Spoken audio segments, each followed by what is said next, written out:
Hi, it's Friday, and I know it's a little bit late.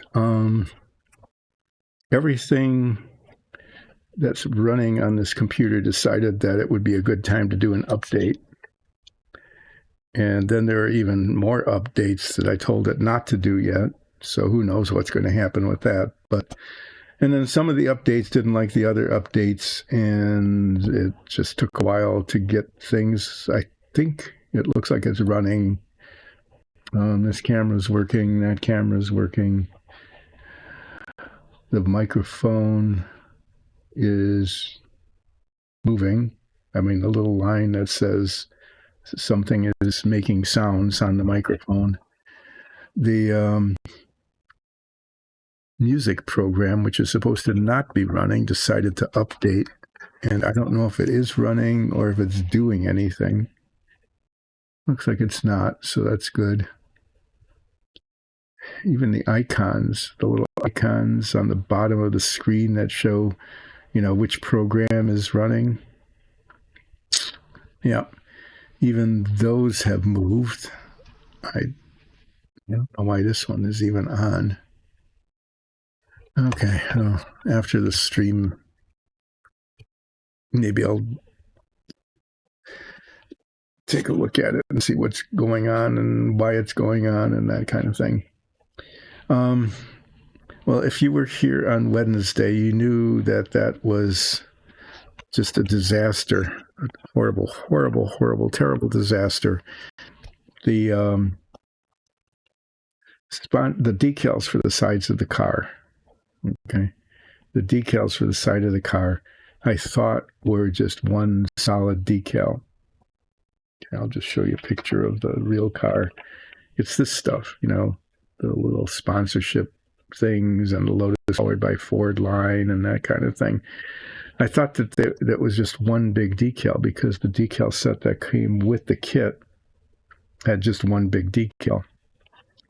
So, I cut it out around the edges and I let it soak in the water, and then I pulled it out, and then all these tiny little pieces just floated away. The Ford crumpled up. These lines, these little yellow lines, very nicely decaled, disappeared. A couple of these just got lost. There's a bunch of them up in front here as well that aren't showing. And I tried to salvage it, and it just didn't work. So I can't put the side decals on, so I can't finish the car. So what I can do, though, is I can put these suspension parts on, these bits that go here, and the side view mirrors here and here, and the roll bar, and these covers. So I've got a bunch of parts that all show up in this picture conveniently. Bunch of parts that can be attached to the car without having the decal set. So I looked online, and one thing is I didn't realize this, but I bought the decal set. Actually, was a gift, or I bought them. I can't remember, but I bought them in 2003. I had no idea. So I bought this car kit. I must have had this car kit around for over 20 years, like 23 years. Just sitting there appreciating in value until it was worth $50, but I destroyed that monetary value, by building it. Which just goes to show you that I was hopeful. I was planning to build that thing 20-some years ago and never got around to it. How about that, huh? And then the decal set had been sitting here for 22 years. I know. They were still fine. But I found a place that makes them, and they proudly advertised that they've been in existence since 2001. So I bought those decals when it was still a young company. But they're still there, and they still make the same decal set, or at least they advertise it so that I can be made in cents. So the good news is that I can get a new decal set. I'm going to splurge and actually get 2 decal sets, because who knows if I'm going to be able to pull it off or not, make it work or not. So I'll have spares. And so I know I can do that, but they're on vacation. They shut down for the entire summer. I don't know. It must be like a side business or something, or else they're very wealthy from making decals. But they're not taking orders again until September 1st. And then they're just taking orders then. And I'm sure there's a backlog because they haven't been taking orders for 3 months. But that's the story, is I can't get these put onto the car until I get the new decal sets. And then I will know that each one of these tiny little bits, each one of them is a separate decal. At least that's what I'm assuming they will be, that they'll be like the old ones. I don't know. We'll find out.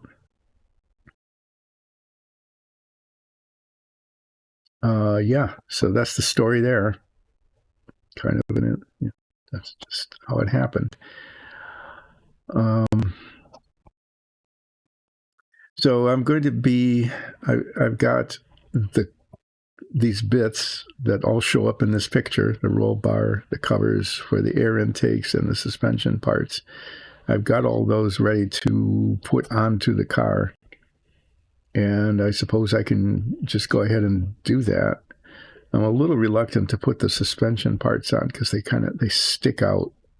And when I'm putting the decals on finally, I'll be manipulating the car. That's why I didn't put them on already. And that includes the side view mirrors. They'll all be in the way when I'm trying to rotate it and hold it and things like that. So maybe I'm just not going to. Maybe what I'm going to do is not do anything more with the car until the decals show up sometime a month from now. Actually, I think that might be just the safest thing to do. I did that with the Apollo. Okay, I got the Apollo, everything except this stuff. I got the Apollo done, okay, except for all of this. And then it sat forever, just a really, really long time, not finishing it. While I made these stickers for the control panels. So I could just do the same thing with the Lotus Ford, as I can put this into safe mode, just set it aside until the decals come. Because what I don't want to do is put these parts on and then have them get in the way of being able to apply the decals, because that's going to be challenging enough. So that's my story today, is now that I'm thinking about it and looking at it and saying, I could probably put these guys on, but why?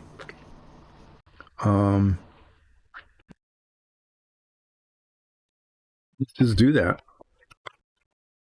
I'm going to put the Lotus Ford to sleep. Lotus Ford is going to take a month-long nap, and then I'll come back and fix it later, finish it later. So here you've got, I'm just going to leave these on the tape. That's the safest way. I've got the covers, I've got the suspension parts, I've got the wheels and the tires, I've got a roll bar. In here, I've got the side view mirrors and this little square thing here that goes there after I put the decals on. So buttons. I mean, I have to say it's pretty decent. They're coming along really well. These things, by the way, they just go here like that. It's not a real big deal. But they have to be kind of placed correctly in there. Like I said, if I'm manipulating this, it'll be in the way and I could knock them off.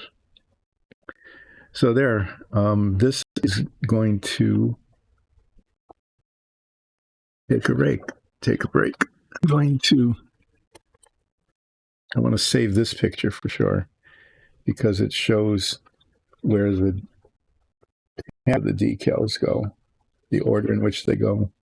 It doesn't show the front. I need to get a picture of that.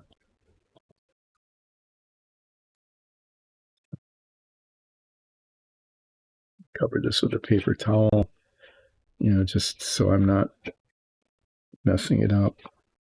This in here. So I got, what else can I stick in the box with it? I've got this picture. Oh, this is helpful. Okay. This is a picture actually I took of the real car. It's in Dearborn, Michigan. It's about 3 hours from where I live on the other side of, and on the, where is it down? It's near Detroit in the southeast corner of the state. So this shows, yeah, it's the same. It shows, you can see the front decals here, kind of. So that's kind of helpful because they don't show here. You can't see the front decals here. You can kind of see them there.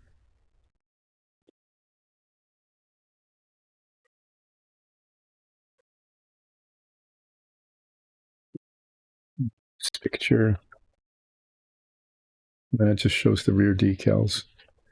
So this picture isn't really of any use at all, other than it shows Jim Clark smiling in the car. Enco, but I've already got that on. Yeah, need this. No, that can just be not needed anymore. Oh, I got some more pictures. Nice.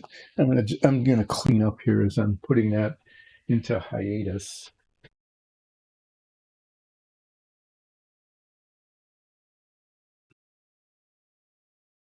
Got this picture of the engine bay, and then the front end of the car.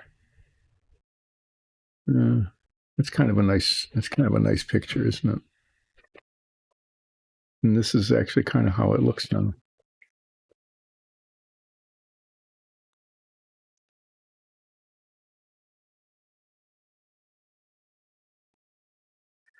So what's going to happen is that the Lotus Ford is going to go into sleep mode. I'm not going to put those in here because the instructions don't fit. The Lotus Ford is going to go into sleep mode, and we'll come back when I get the decals. Here it is, being closed up.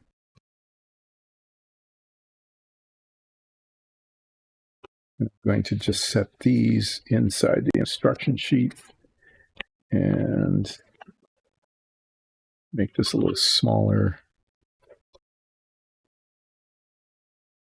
I don't know why I'm keeping this picture because I really don't need it for anything. Yes, I'm going to keep this picture on top of the box so that I know what's in the box. Okay, what I'm going to do now then is put this box somewhere else.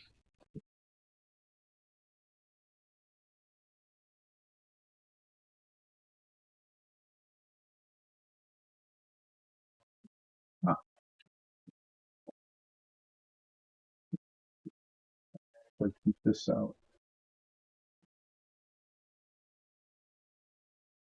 Yeah, what I'm doing is I'm fumbling around with the box of the model itself, which is totally inaccurate. I've said that over and over, so I won't perseverate on it. But this is the 1964 car. Okay, all of that's not the 1965. So why did I pull this out? I'll show you.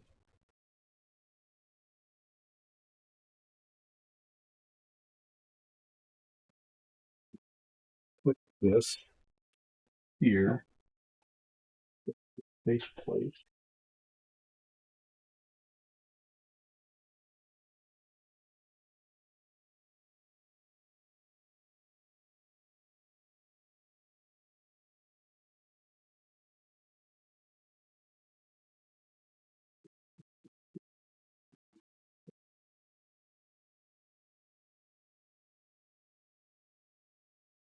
Okay. Well, what I was doing over there, off camera was realizing that I've got a bunch of cleaning up to do, and I've got like empty boxes from one of the other models I finished, and just that's how clutter happens around here, is that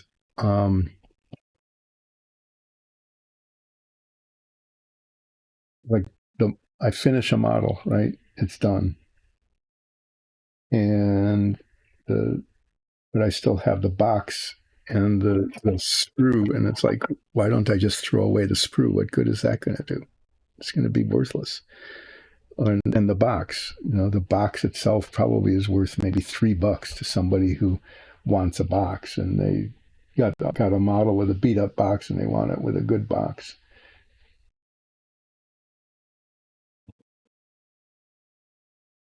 Wander around some more. That's what I feel like doing today. Is I don't feel like actually getting anything done. I feel like just kind of wandering around, muttering to myself. Okay, this tray is really helpful. When I'm doing things like working on the tiny bits on that car, because if I work in the tray, then I don't lose the parts. But right now, it's just in the way, so I'm going to put it aside. I'm wandering off again. I hope you find this kind of amusing.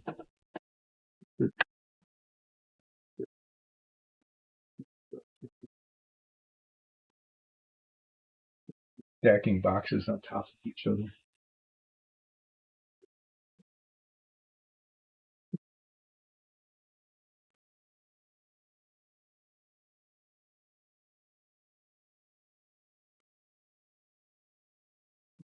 Oh, this box that I can put with my other boxes.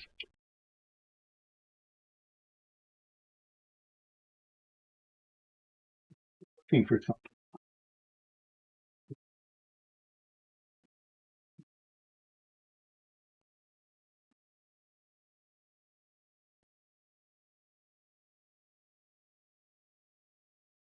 There's a box from chocolate that we buy from Iceland.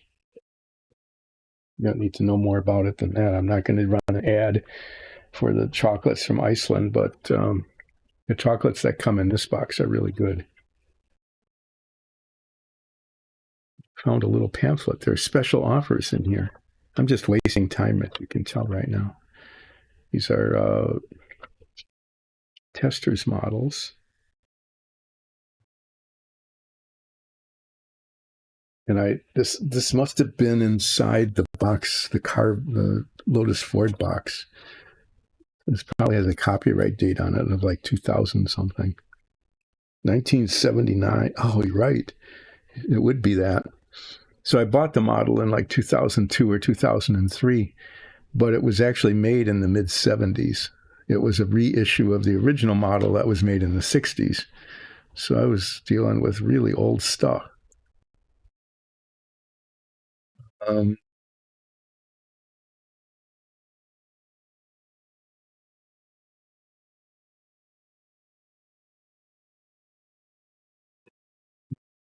Why I would want this.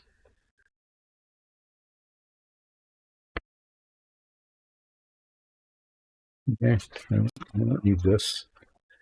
I don't need this. Oh, that was like an old Steve Martin movie. There's a piece of paper. Okay. Yeah, I'm just gonna put that there.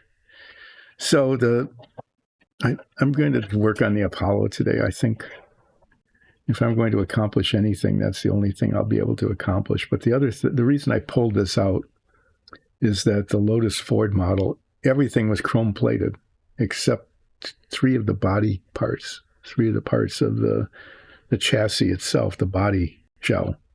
Okay. And I love how you can tell it was chrome plated, to see this green spot up here, is something just clamped onto this and dipped it into the chrome plating, and then when it came off, the bit wasn't chrome plated, but every single part was. And the chrome plating is thick in places and thin in places. It gets in the way of the gluing. You can't paint it. It was just a really, really dumb idea. And so all of the chrome plating on the car that I was building, if you remember back, if you've seen, if you look at what I've been building, is that I've either removed and then primed, or just, if I couldn't remove the chrome plating, just primed over it. So none of the chrome plating is showing anymore. But this is so weird. They put a driver figure in with the model and chrome plated it. Mm-hmm. So I was searching eBay for the decals, replacement decals for the car that, the decals I ruined. I ended up not getting them on eBay. I found the website of the place that actually makes them, which was pretty shocking. But when I was looking for it, looking at 1965 Lotus Ford decals, it showed me pictures of it, and somebody had made the kit, and it was kind of sloppily made because the parts don't fit and things like that. But they actually just put there was a chrome driver sitting in the seat of the car. Just was. And so I think I'm going to put the chrome driver together just because it's so absurd. I might just, when there's nothing else going on, I might just do that. But this Apollo has been sitting here for practically a year because I finished almost all of it, except for this component, the command module. All the rest of it was completed. And this has been sitting around waiting for these stickers to go on where the instrument panels are supposed to be. And I got this one on. This is okay. This one is the main one. This came out pretty well, I think. Okay, it looks a lot better than just the plain plastic. But there's also instrument panels on these side bits here, right here. Were they too thick? Like along here and here and here. And the printout that I got actually printed them out, but the model isn't all that accurate.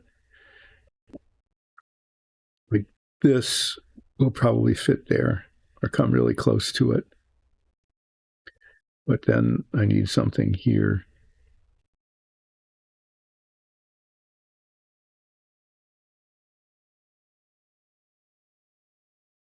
I've got many of these I printed out. These are on sticker paper. I've got a lot of them, knowing that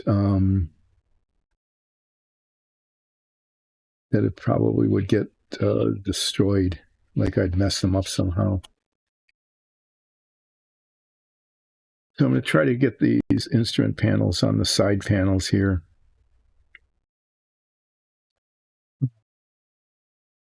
As much as I can with these bits.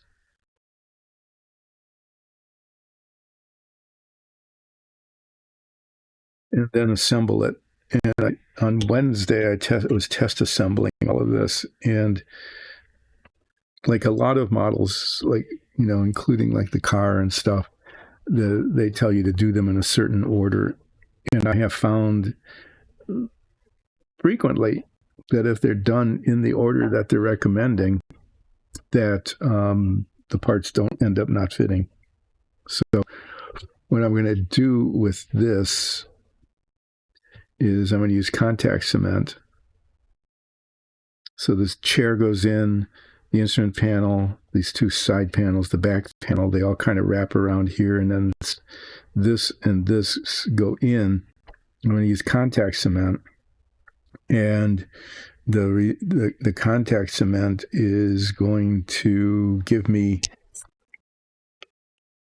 for an hour from the time I apply it to the time the assembly needs to happen. So I'll have time to put the contact cement on all the surfaces that need to be contacted, essentially. And and then mush them together. Okay.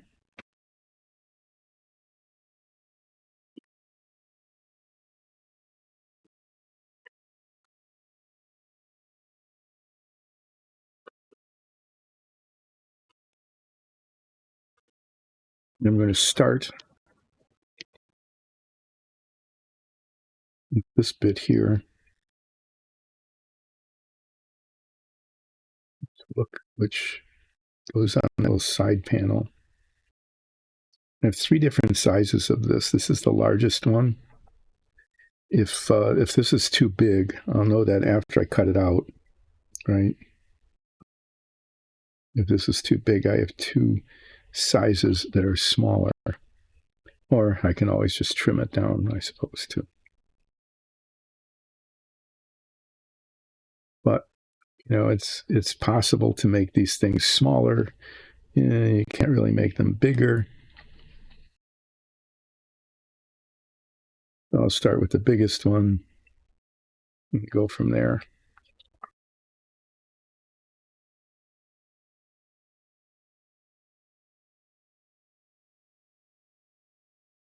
I'm kind of glad I'm doing this. This is, except for the assembly, which is going to be,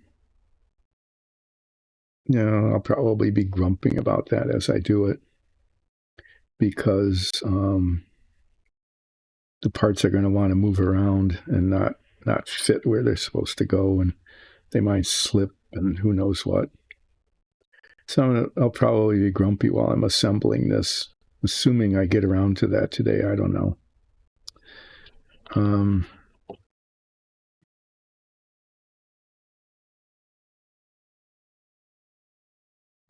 Let's see how this goes.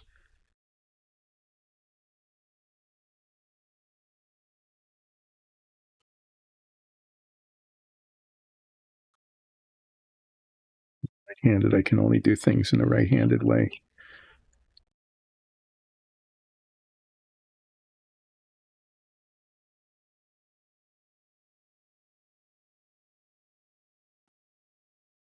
It doesn't fit too badly.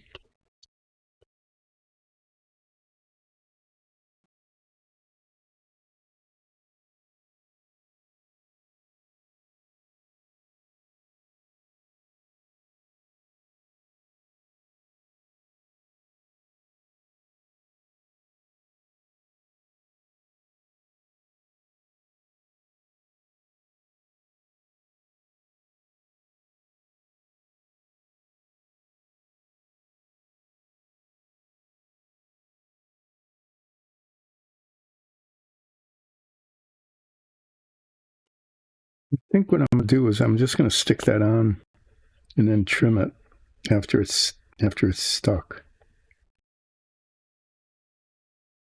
The model is not 100% accurate at all, so that this doesn't quite.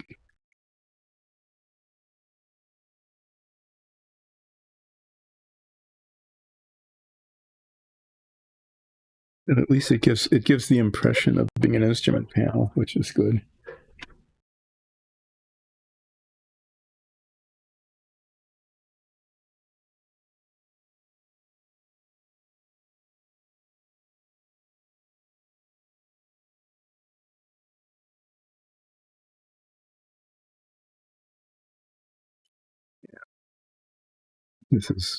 I have to use this pin to get the backing off of the sticker part. And occasionally, the pin goes into my finger. That's always fun.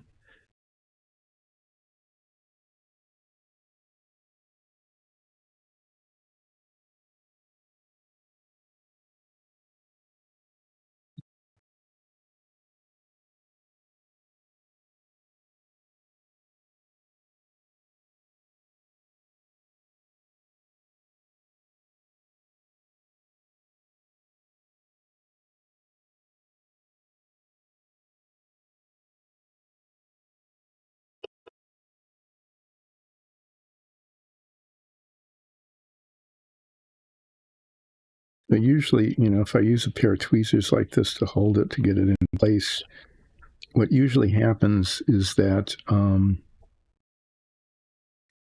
sticks to the tweezers and not to the thing I'm sticking it on. Oh, that's weird. Okay. It didn't all come off.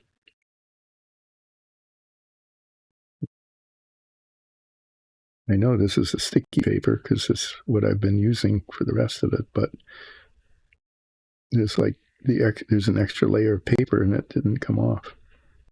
They're not sticking to anything because the sticky part is still here.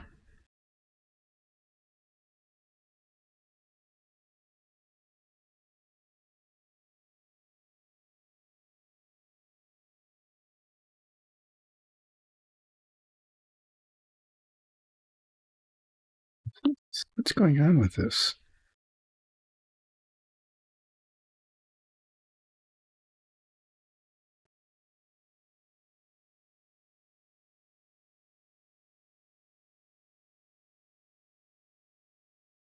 I'm baffled here.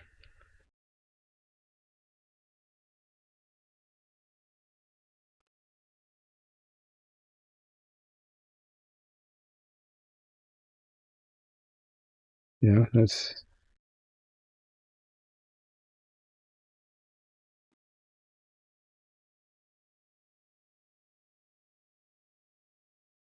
okay. Well, it's definitely sticky. Why isn't this sticky? It's from the same thing. Well, you're going to just watch me play with this for the next 100 years or so, I guess.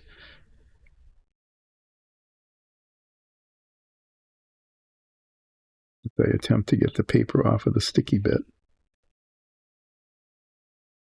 I've never had that happen before, where where the paper itself came in two pieces.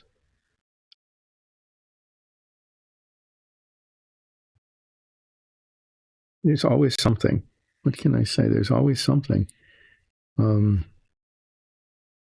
And usually that something is that's not even a possible thing. How could that happen? There, no.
Okay, well, not perfect, but it looks like there's instruments there.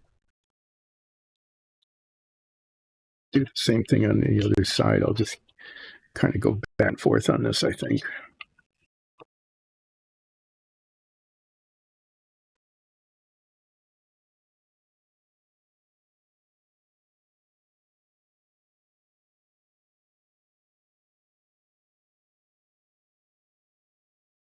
So this is one of those, modeling. This is a decision I made quite some time ago that just isn't very good because the instruments are these very lightly embossed um, raised bits, slightly raised bits, and they don't look like instrument panels at all. And so I decided, well, I'm just going to. I found some pictures of the instrument panels and reduced them in size to the size of the model, and that, but kind of the pointlessness of this, there's pointlessness to this, is that once this top is put on the bottom, the only way you'll be able to see them is through the hatch, which is very small. It's like a less than an inch square.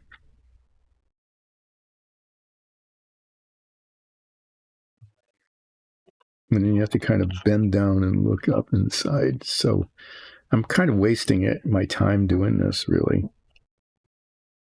I have to admit, I'm really just kind of wasting my time doing this because they're not going to be visible anyway when it's done. The same thing happened on the Lotus Ford. I spent a fair amount of time on the detail on the engine block, and the headers, and then they get covered up by, they just get covered up.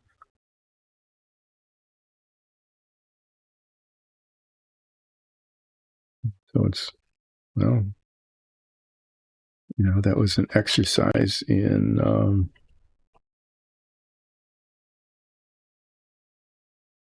things that then turn out to be invisible.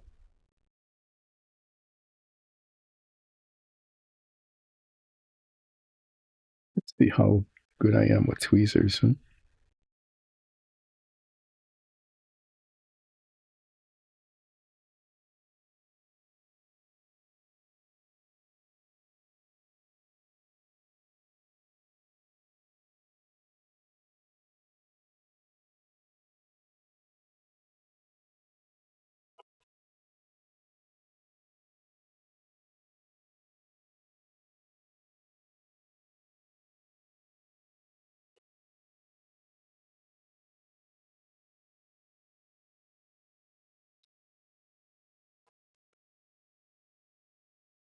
So I spent all that time finding the pictures, sizing the pictures, printing out the pictures, all of that, and they're going to be essentially invisible,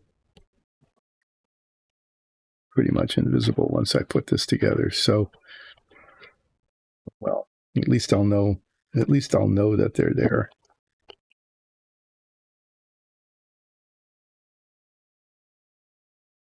Just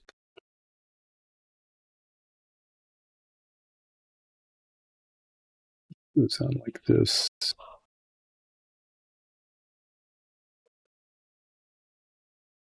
Yeah, there needs to be some instruments here also.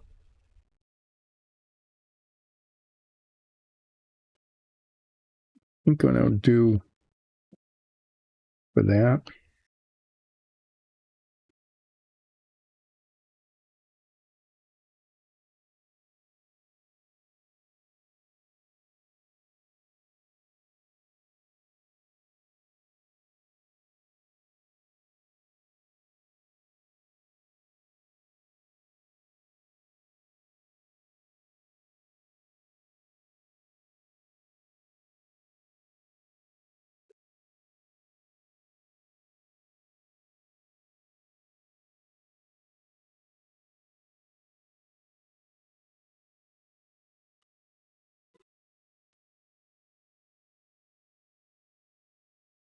See how this fits here.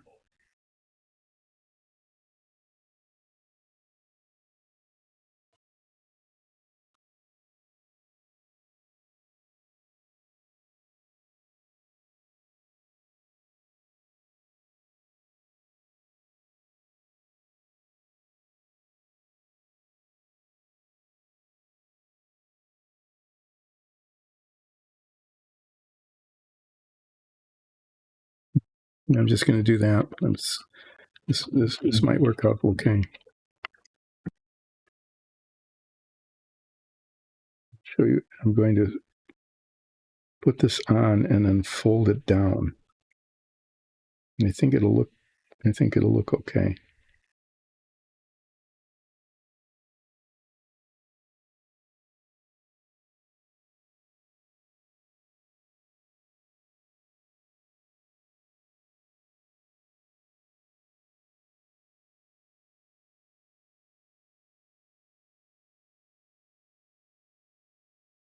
show you in a minute what I mean. This will go here like that, up to the corner, and then fold over.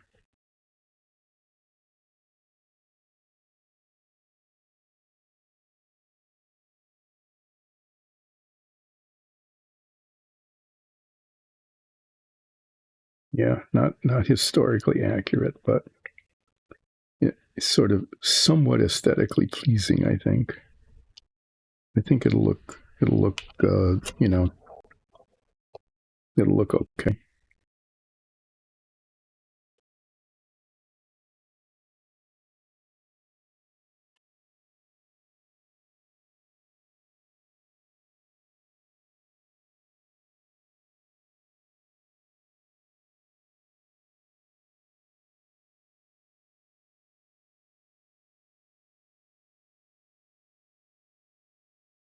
Kind of put that up to the corner like that, and then fold it down.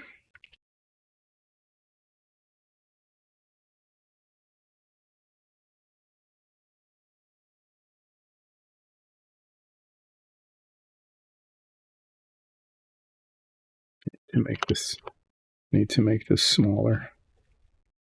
It's that's where the seat goes.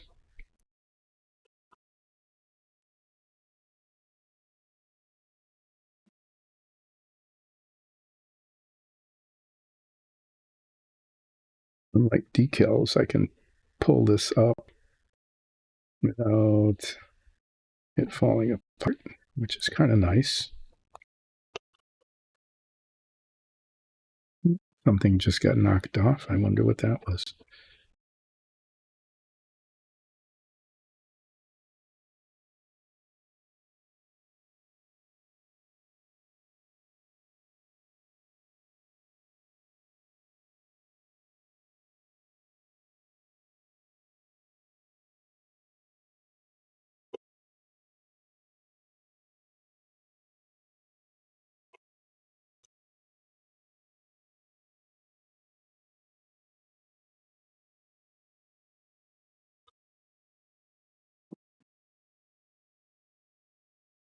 Like I'm doing surgery.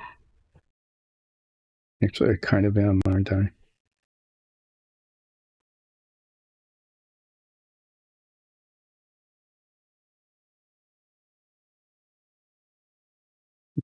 A bit.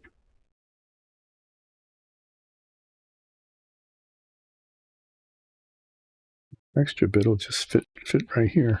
Huh. Yeah, that'll work.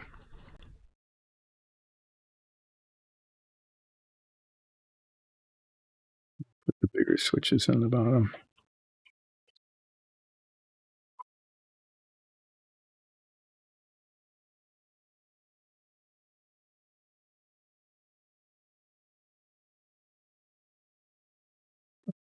Yeah.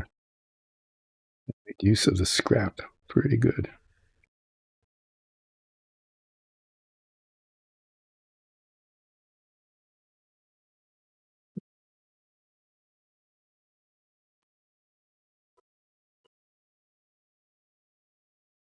This needs to come up and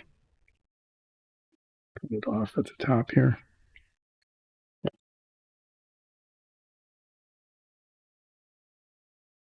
So if you're at a distance under somewhat indirect and dim lighting,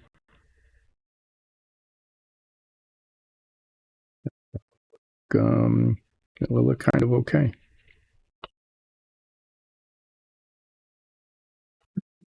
I'll do this on the other side, see if I can make it symmetric and sort of.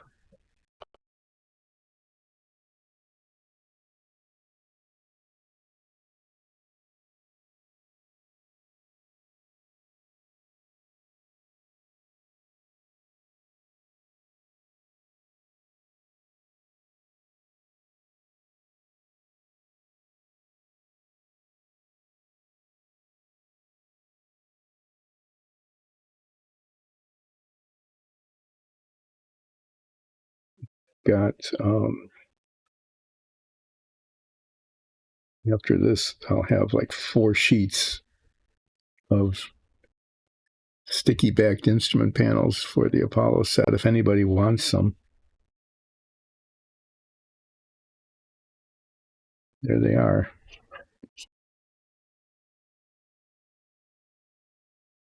Just going to go ahead and cut off the part that I cut off earlier before I put it on, because it's easier to take it off now than it would be then.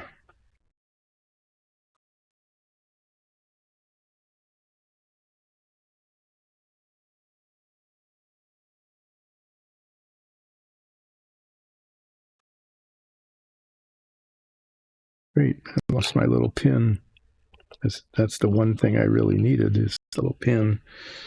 I thought I just dropped a toothpick, but no. The pin is on the floor. Great. Goodbye.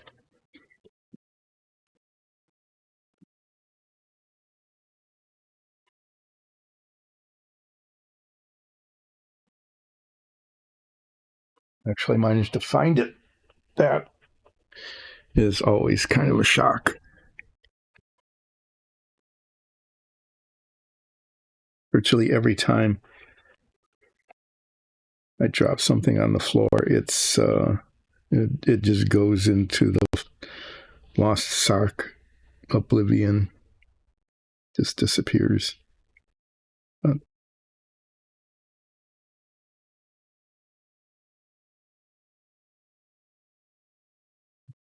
Found it.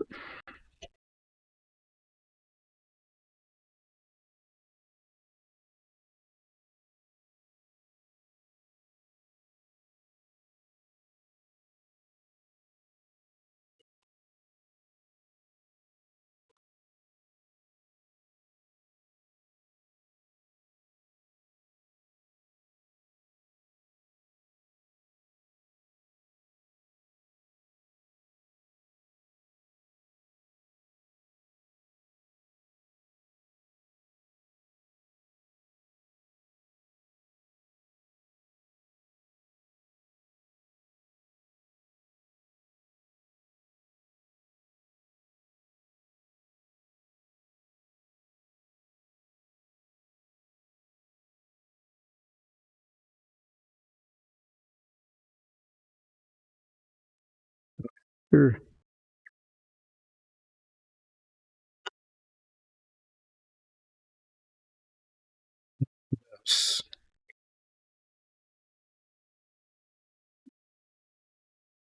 I'm going to test fit it again.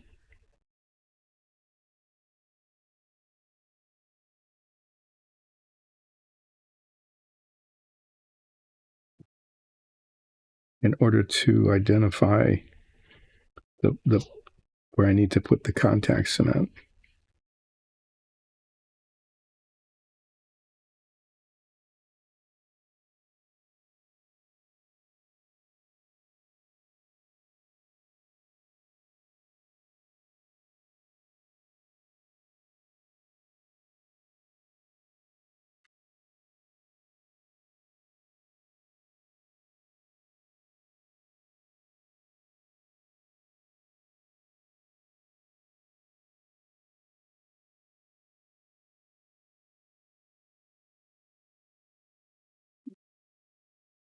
I can get these attached.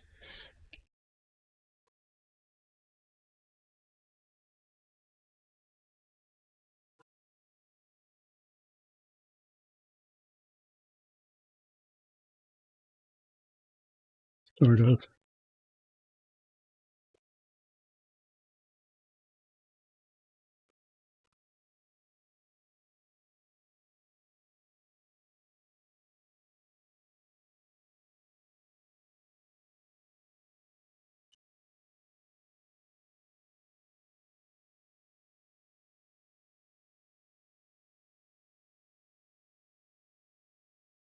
I think this will look adequate. It won't be terrific, but it'll look okay. As you can see, I've got a mess here. I've got messiness. So I'm going to reduce the messiness to just those things I'll need. I'll need some toothpicks to apply the contact cement. I do not need a cotton swab. I will not need the tweezers. I will not need the scissors.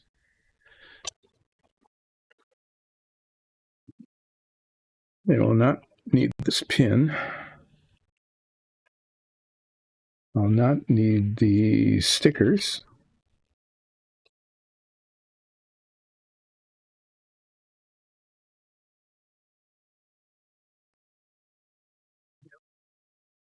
Be a memorial to a lot of work that never will be seen when the model's complete.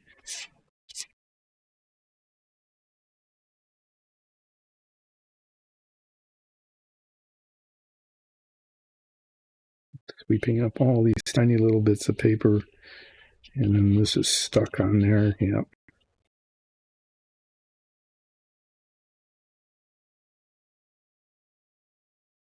In the spirit of not having a messy work surface, I'm going to disappear from camera for another couple of seconds to throw this away.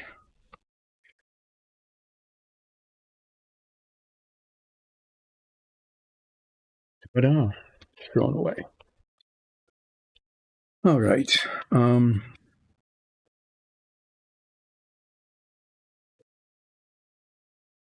going to put the astronauts in their little chairs.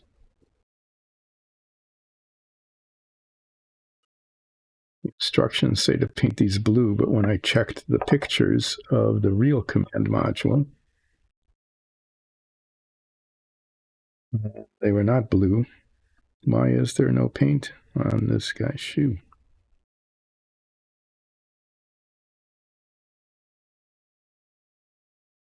The chairs are actually like canvas on a frame.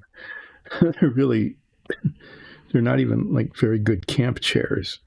I suppose that's okay for the most part because they're weightless, right? They're just sort of floating, and the chairs, I think the chairs are actually made so that they can fold up, get out of the way, so there's a place to sleep.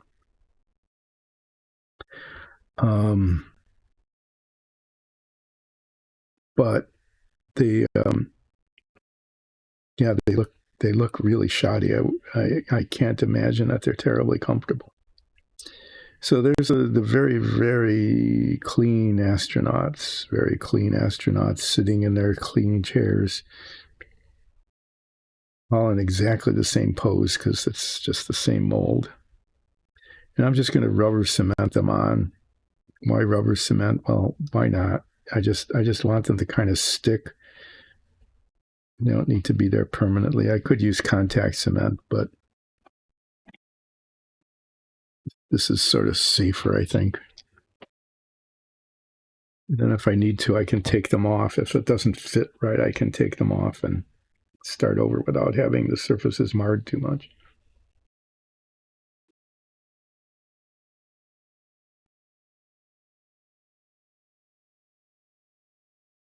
This is still good. Sometimes this stuff just stops being good.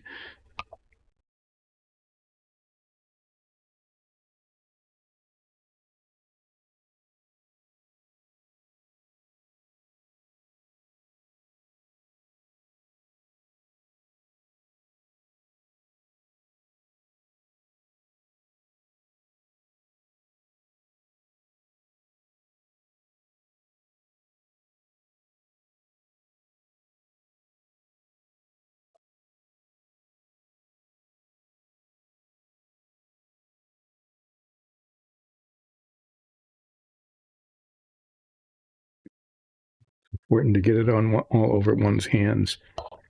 That's an important part of model making, right? It's just to get it all over your hands and touch the surfaces and make sure it gets all over everything again.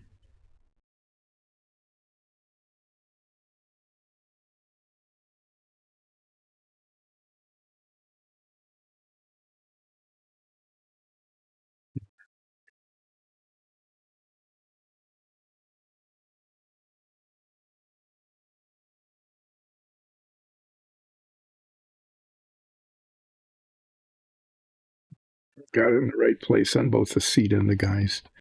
And you stick a little bit more down here in the lower back to see if it might match up.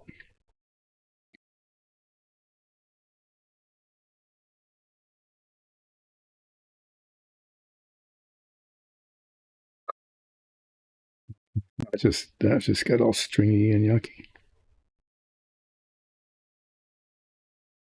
That's enough of that.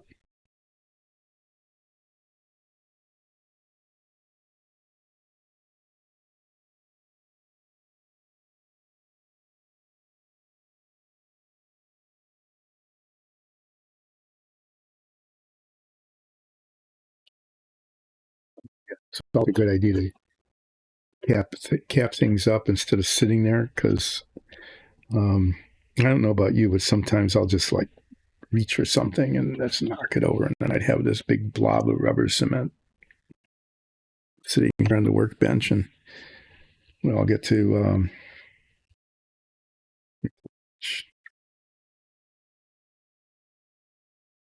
me attempting to clean it up.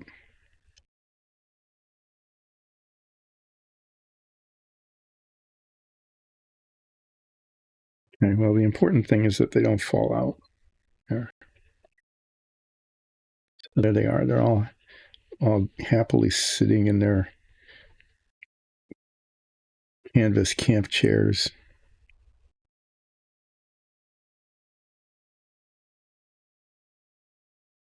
Yeah, it's still wiggling a little bit. That's okay. The way this is supposed to work is that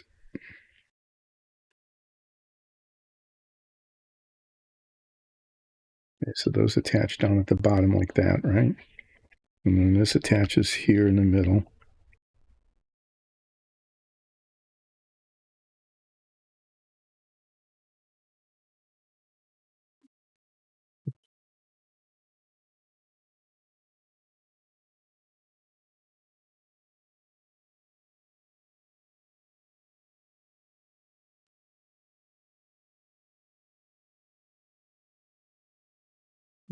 See why I want to do this all at one time. So these parts sort of fit together like that. Okay, that's how they're supposed to come together. So there's contact points down at the bottom, here and here. That's where I want to put the contact cement, especially up here. I want it to grab up here and at the bottom. Those are the most important parts. Angles here at the top. Okay, and then down those holes down at the bottom. So this is supposed to go on like this, and then it's supposed to just sit there and become a solid piece. And then this is supposed to slide in. Okay. It's supposed to slide in and set. See these little holders on either side? Those are the contact points. It's supposed to slide in and then rest on those points. But it's hard to get in it. It's hard to get it in there. So if I don't cement these together right away, and then just stick that on and then squeeze them together, you can see that actually becomes possible to do that rather than trying to get it in after these are contacted together. So those are all like that. So that's how the seat's going to go in. Now this beast, I've attempted to do this so many times. Let's see if I can remember how it goes. Tabs go underneath.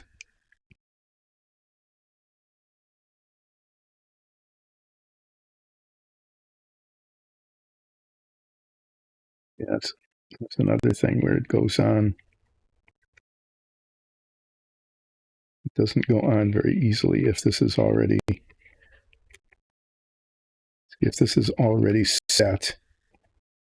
If this was already set and it's just sitting there and it can't change or move.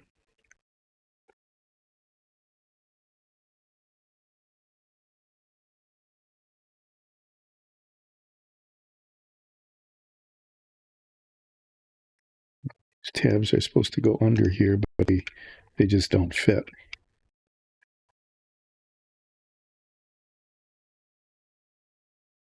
I can move that a little bit like that.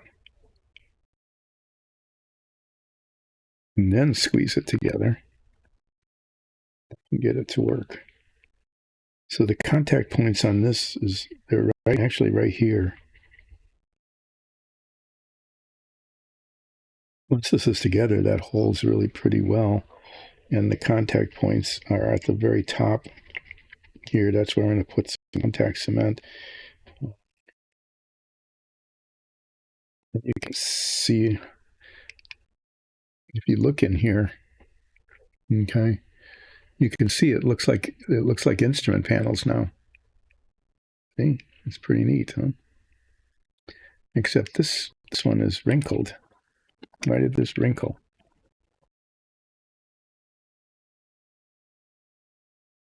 Because it fits really tightly.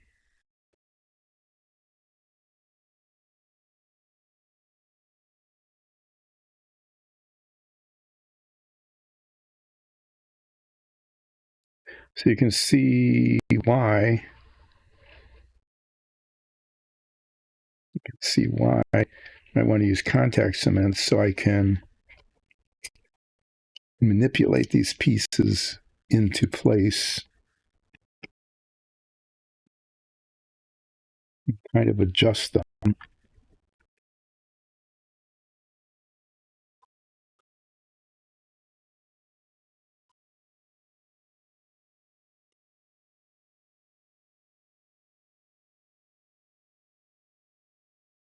Especially this bit, which does not otherwise want to fit.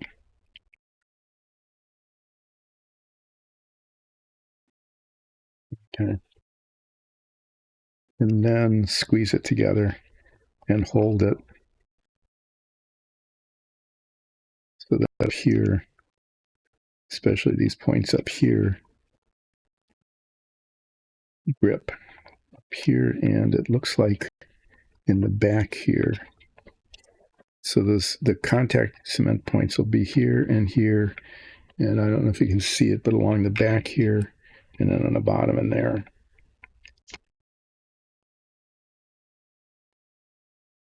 That's where they seem to hold together. And then this, just a little bit on the corners.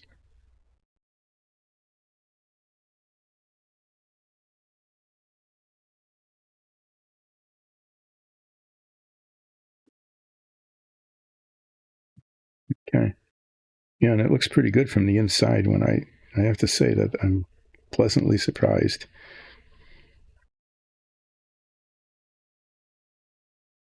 So there'll be contact cement that'll go along the bottom edge of this and along this line between the pegs. Okay.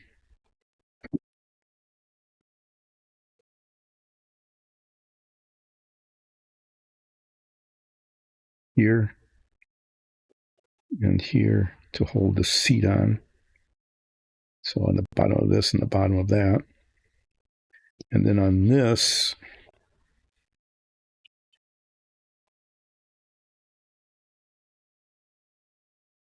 right there, right on the top of that edge, and just a little bit right there.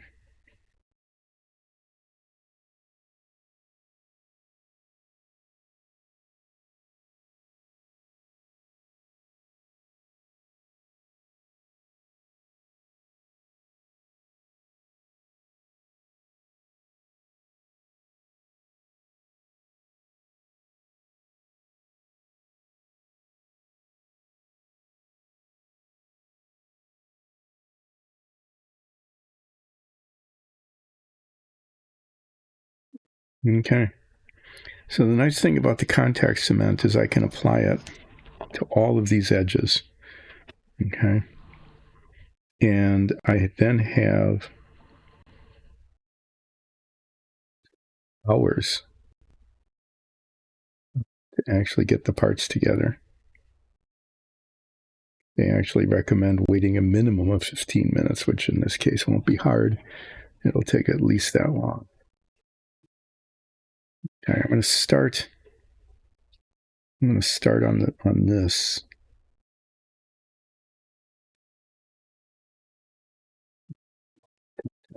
Right along here, these openings.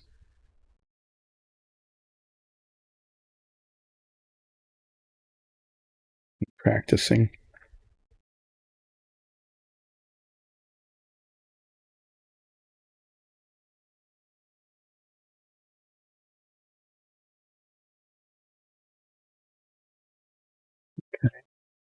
That will be the bottom. And then on here, I want the cement, if I leak it at all, I want it to be on the outside. So I'll do it along here. Get it in the seat. And then on the top,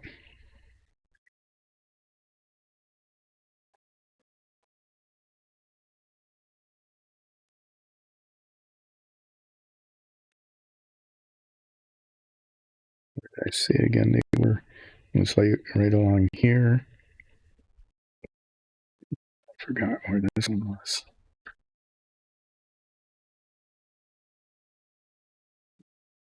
Actually, put them in the right places. Maybe that might help. Yeah, right along here.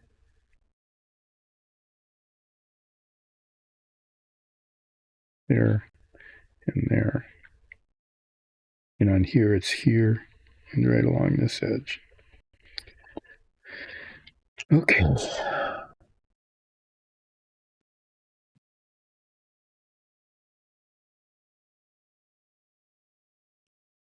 Hey, Lou, thanks for joining in. Are you feeling better? I know you were not well this week. So how are you feeling today? Okay.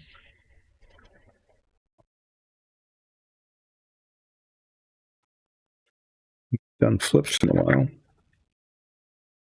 I'm just going to do sear. Sear isn't really a fair coin. Well, that's really great. I'm glad to hear that.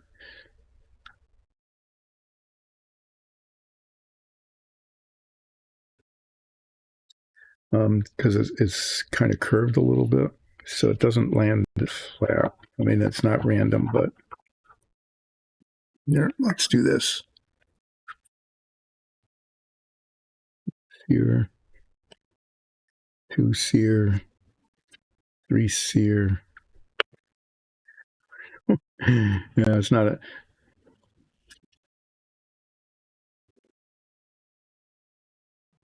Yeah. Okay, it was 5-1.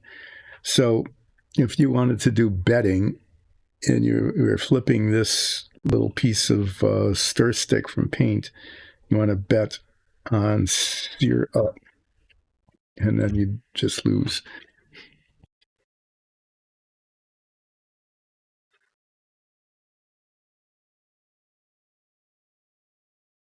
Pushing down the stickers to make sure that they're sticking.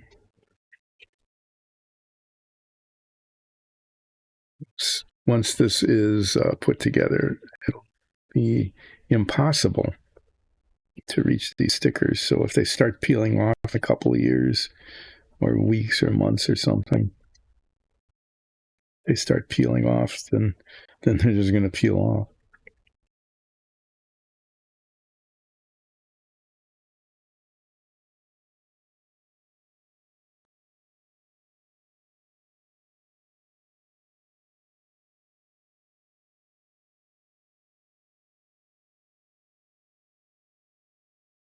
Okay.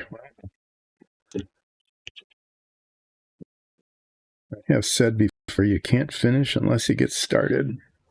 I guess I'm going to get started.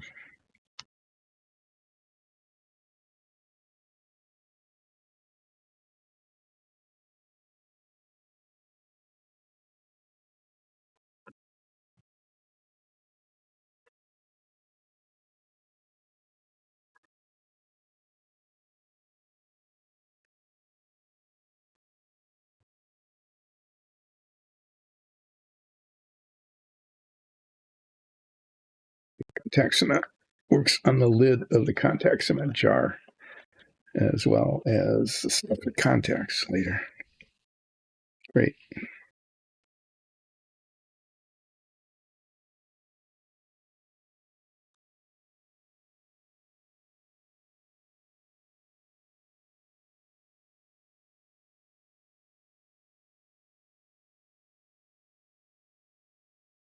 I think I need to get a new jar of this. Actually, it's as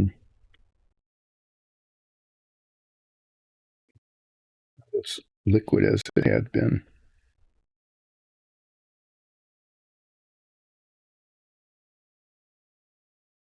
It's getting strings and stuff.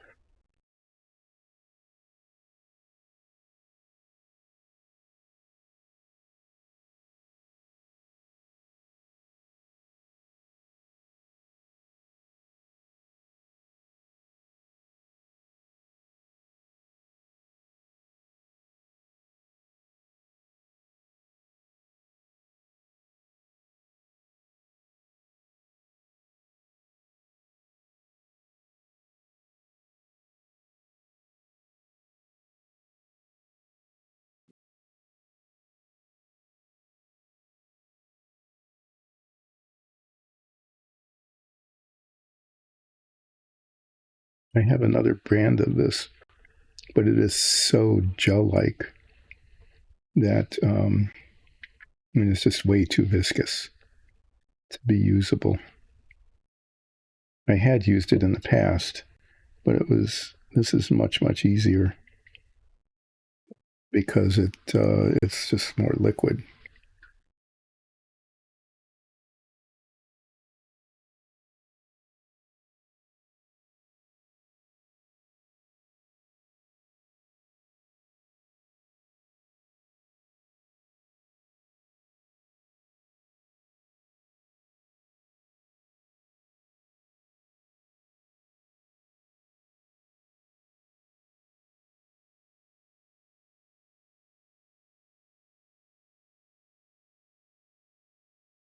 It doesn't really take too much of this because it grabs onto itself. Once it grabs onto itself, it'll hold pretty well. It's still forgiving though, in that you can move things around. That's why I don't use CA glue, because once it grabs, and then there's nothing one can do. It's done. This gives a little bit of give.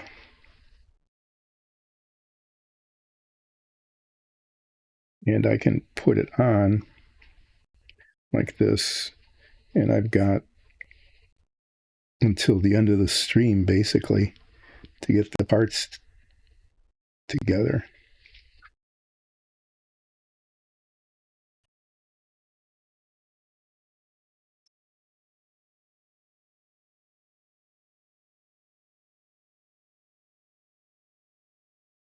Yeah, it's like half gone already, so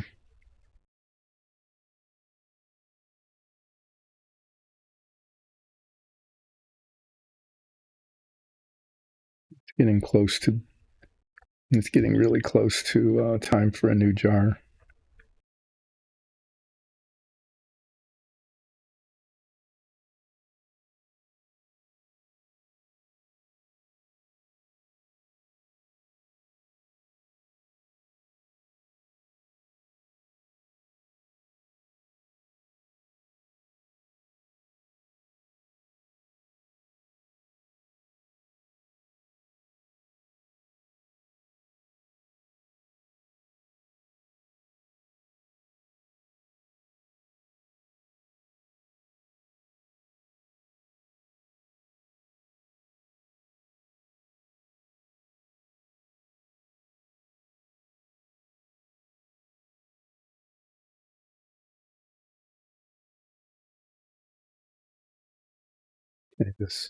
This is an important bit up here in the corner. These need to grab right along that angle.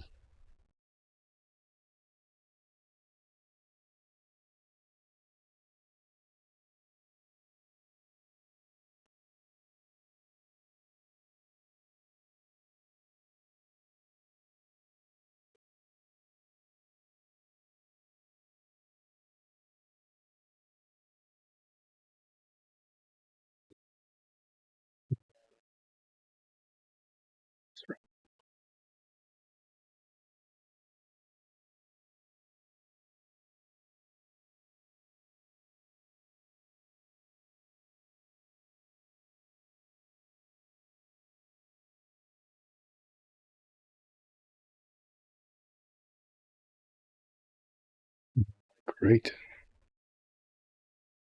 Right along this edge.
Yeah, sorry for going so quiet, but I just, I'm just sticking glue on here.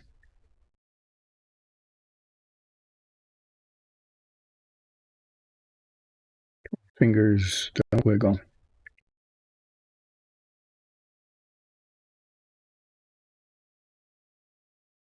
And this, I need to get some, this is where the seat sits. Here.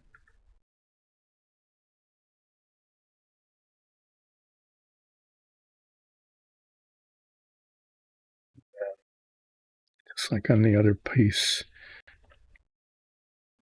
It's right here.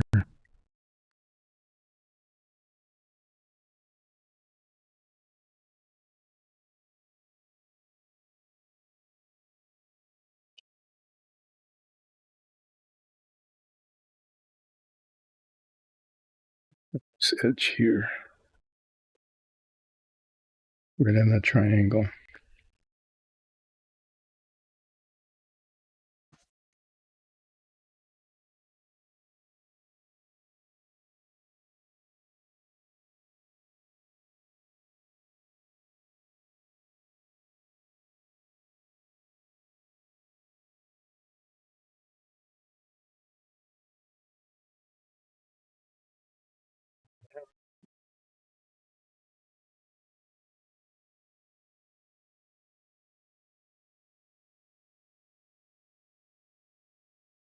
This bit right on the top. That's where the control panel sits.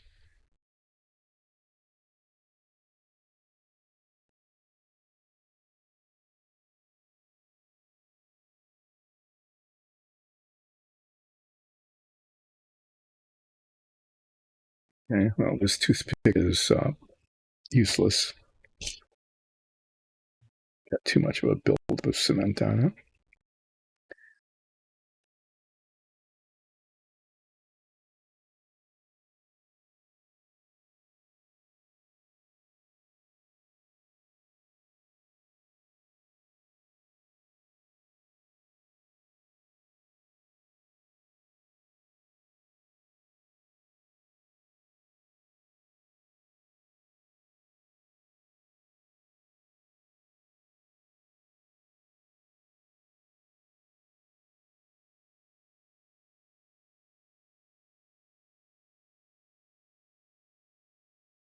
No, I've never, I'm much better at it than when I was a little kid making models, because then I was using tube cement, and that was just impossible to control. There were just spider webs of cement everywhere.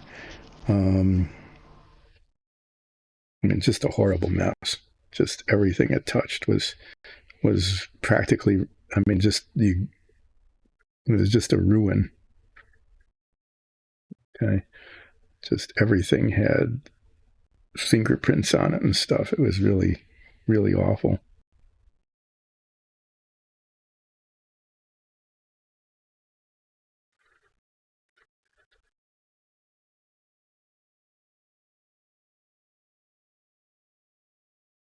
So this is better, but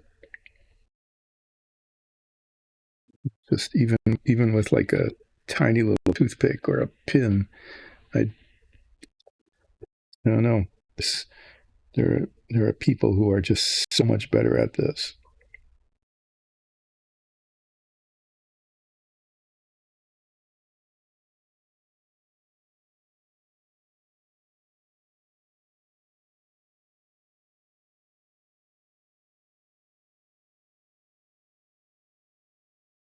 Okay, and then this be putting a little bit on here.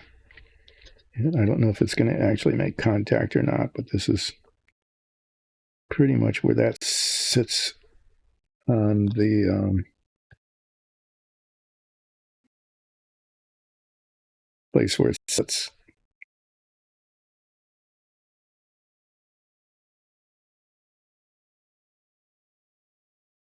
Okay. I do believe I have contact cement on everything that needs to be contacted. I really need to clean this off. This is just really a mess. Maybe I'll, if there's time during the rest of the stream, maybe that's what I'll do, is clean off the cap of it. I don't know if I have to buy a new one. It's not necessary, is it?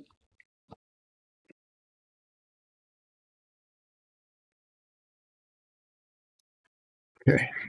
I'm going to get this way out of the way.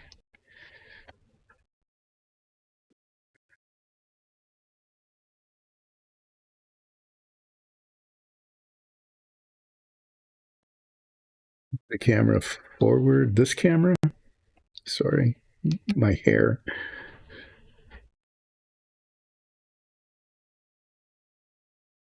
Have a good break, who? I get a break sometimes. Okay. So these pieces, I'm going to let them set for just a bit yet. These pieces go on, and then the seat goes in, and then it kind of squeezes together, and then I get the instrument panel in place, and then I just hold it.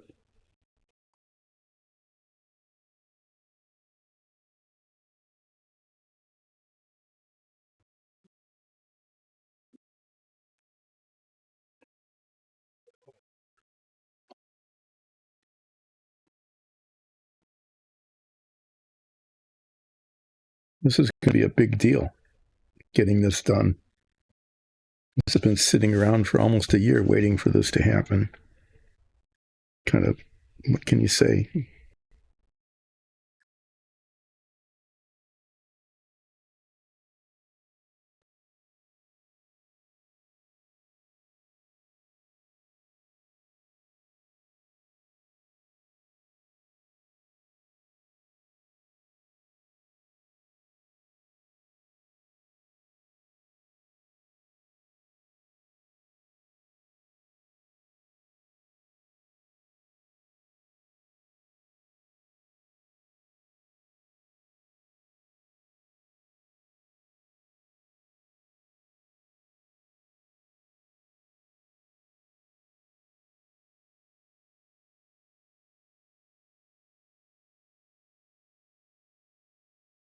No, don't grab yet. Come on. Not yet. Not ready for that.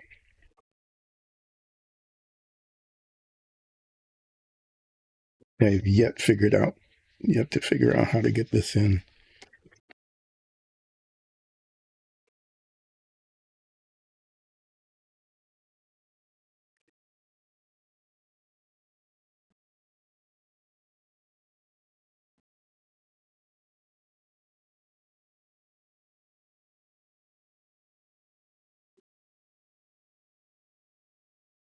This is like, oh, come on. Oh, jeez.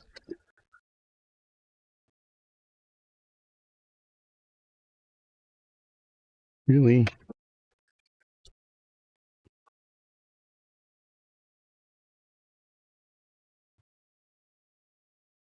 Stupid astronaut fell out of its seat. No, I got impatient. Oh, that always happens. Impatience is a bad, bad thing.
Okay, that's how it goes. And this just needs to be held. It just needs to hold together.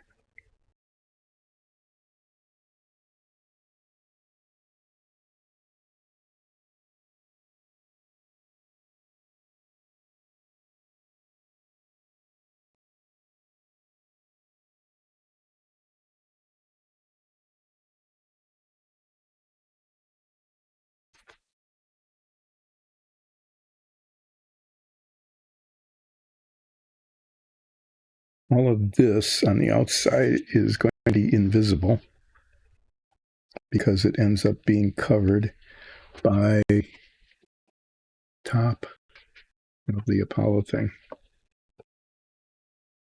But the pieces are assembled, and if you look at it, you can see the detail underneath. You can see the instrument panels. They all look. It all looks okay. It all looks okay.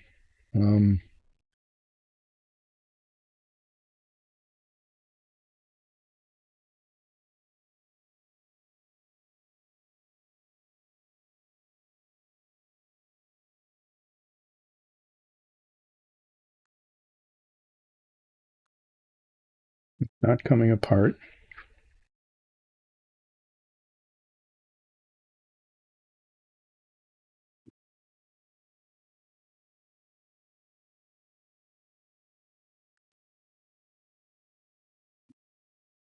Tap this up and then knock that over and have another big mess. Underneath here is a giant blob of rubber cement that I managed to put there because I was impatient. And if I hadn't covered that up, that could have been a disaster. So if one looks through the windows in the hatch, I'll show you that. There's this hatch. No, you can't see it. There's a hatch, right? And these windows, the hatch opens up, and that's your view of all of this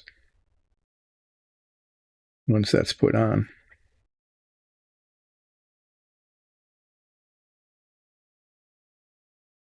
It's gripping pretty good. That's not going to fall off. The astronauts are happy. In the real capsule, it's really kind of weird. The seat will kind of fold up, and they go underneath it in that space down there, and that's like their sleeping space. The Apollo astronauts were thrilled with how roomy this was compared to especially the Gemini, which was essentially you were in a coffin in terms of the amount of space you had inside the spaceship. It was just incredibly compact. Incredibly compact, I guess you could say, like beyond claustrophobic.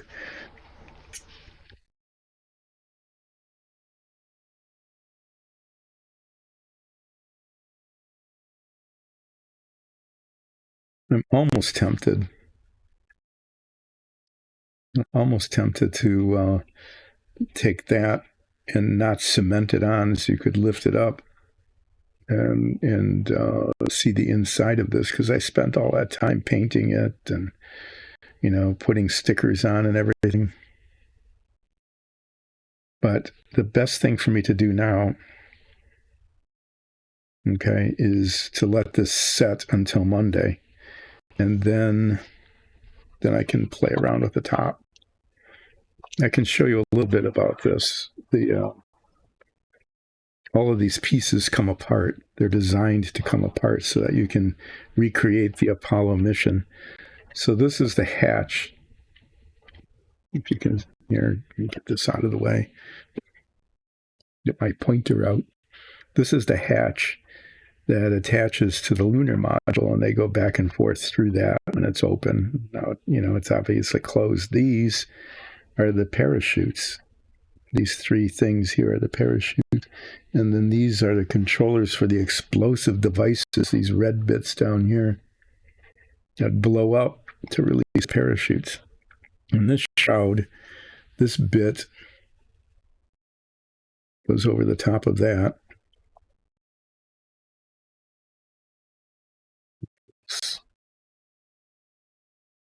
Okay.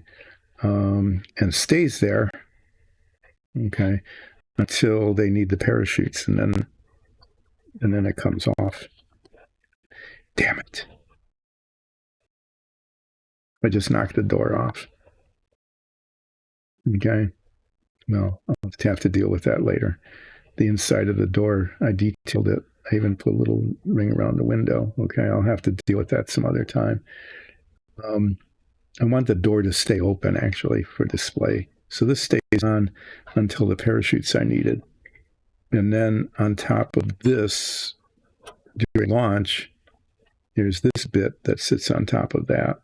And then the escape tower fits into these openings here. So the way it works is that at launch, this is all together. All these pieces are together. And then when it gets to a safe height and the escape tower is no longer usable, it shoots off. And when it gets into orbit, this comes off, exposing the hatch so that they can turn this around and pull the lunar module out of its housing. Okay, and then when it comes back to Earth, this comes off and the parachutes can deploy. And then this goes on like this. And then the open hatch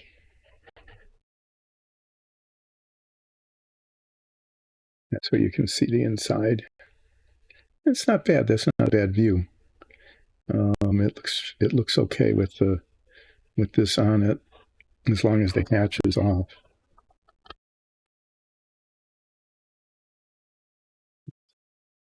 Supposedly little there's an alignment thing here, right here. Peg that's supposed to go there to tell you how it's supposed to be oriented.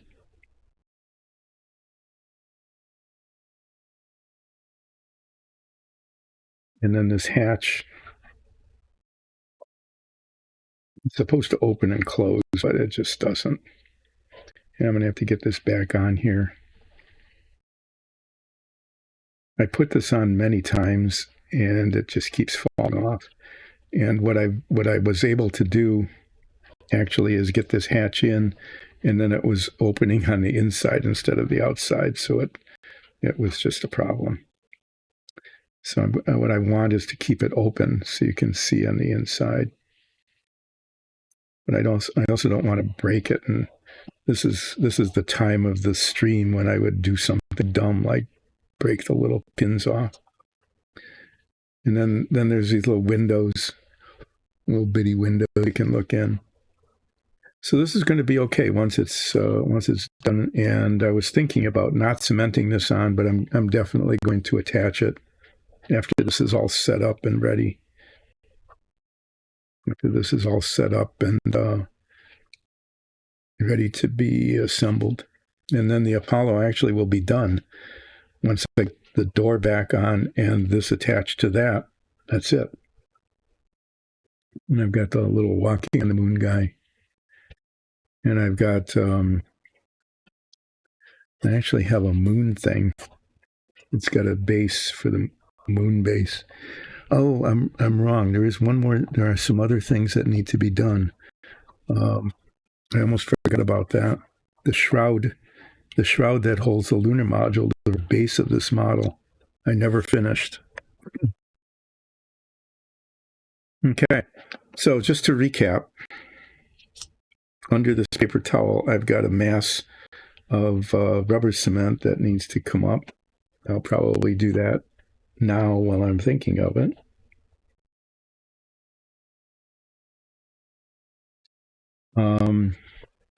This is going to set until Monday, And then I'm going to put that on and then figure out what to do about the door. Almost tempted to leave the door off rather than have it flopping around.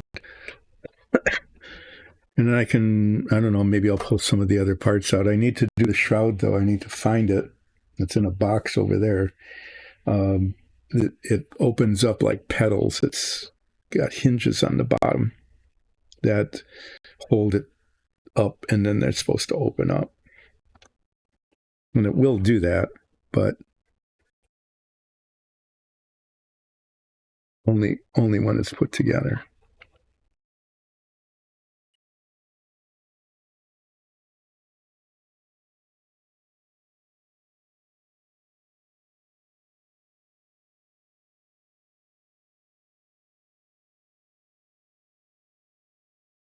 So if I were really compulsive, and I'm almost that way, I would seal these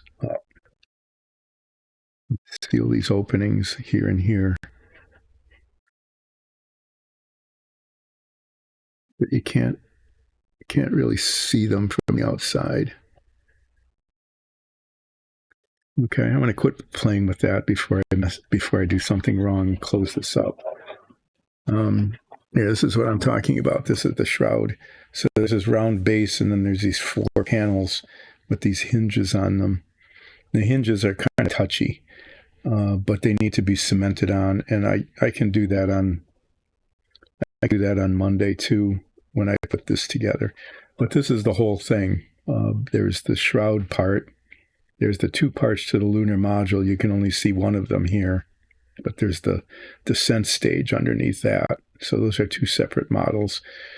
This is the service module. The door opens. I probably need to do some repair on this. If I recall correctly, the shell was kind of coming off of the rest of it. This is the thing I just worked on, and that's the escape tower. And each of these are individual components you can recreate if you wanted to by taking it apart and manipulating them. You can recreate the entire mission.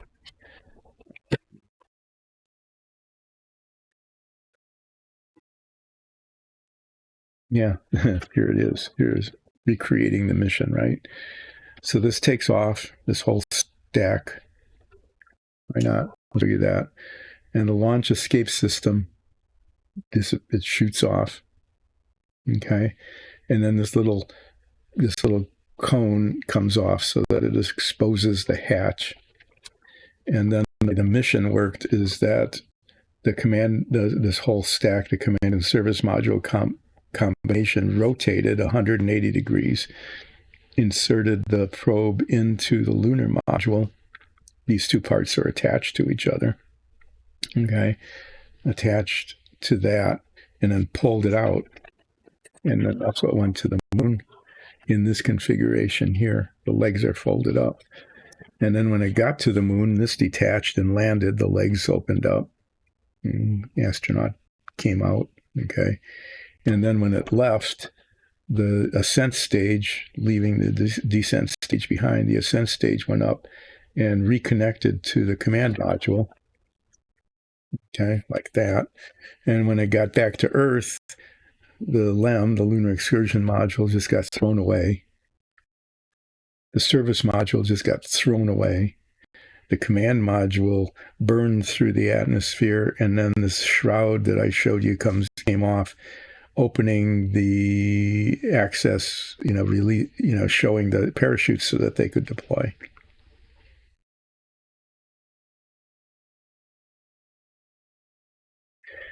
So that's how all those pieces fit together. And on Monday, I'll finish this, and then that'll be done. And then you'll say, well, what will happen next? Well, what will happen? The paper towel did absorb a good deal of this. The nice thing about rubber cement is it rubs off.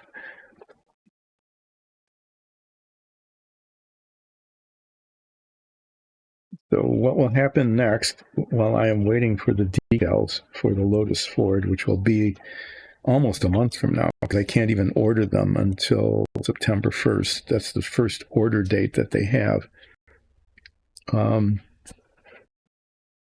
Take this so you can see it in its proper orientation. The order date, and then that's when they're ordered. And so it'll take a while for them to actually show up. And then when they show up, then I can go back and work on the Lotus Ford. So I'm hoping, unless something goes wrong, and it could, oh yeah, it's got little decals on it that say United States on the command module. I probably will put those on. If I get the command module put together, and I can start putting together these panels on the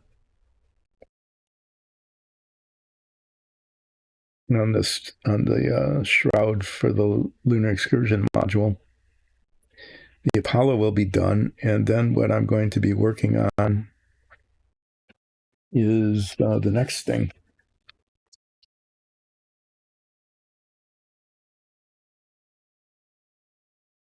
I decided to do something that would be maybe just a little more fun, and I didn't have to be extremely compulsive about build quality. I can do a B- on this. Is the Star Trek box, all of those parts up over here. This is the original series, 25th anniversary issue of a model of the command bridge. And is usually the cover art, usually on models, the cover art features an incredibly beautifully, masterfully done picture of the model itself completed, or it will have very nice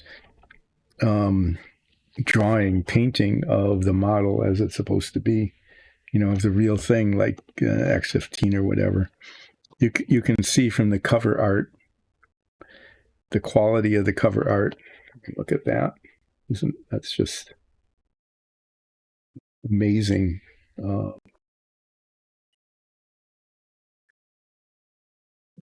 Amazing quality of cover art that this, I don't think this was taken that seriously.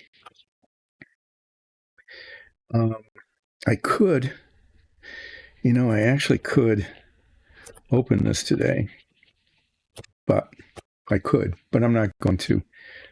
What I'm going to do with the rest of the stream is I'm going to do the silver guy.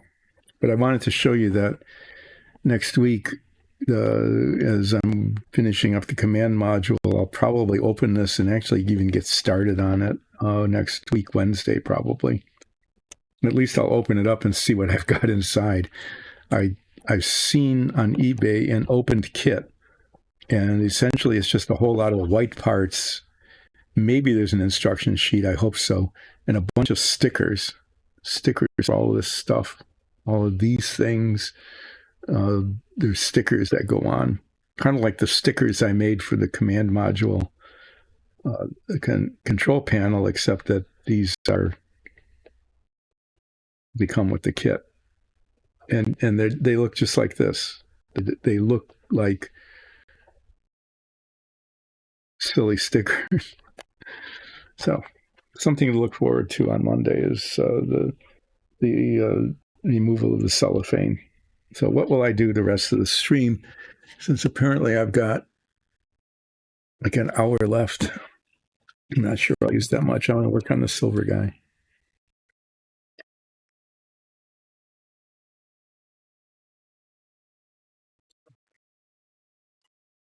Cut the pieces off of the sprue. File down the sprue a little bit so that the pieces will fit together, and then I'm going to cement them together. Why not? Let's see what happens. Needless to say, because these are attached to the sprue, like right at the top of the helmet, those parts are going to lose their chrome plating. So this is actually going to look not very nice. It just isn't going to come out very well. But it's just so absurd. So just absurd to have have the driver figure be chrome plated along with everything else. That how can I resist? I'm not going to stick it in the car. I don't know. Maybe just like for photos, right? For pictures. Just if it'll fit, if I can slide it in without disrupting the car itself. Maybe I would actually let this sit in the car just because it would be so dumb looking.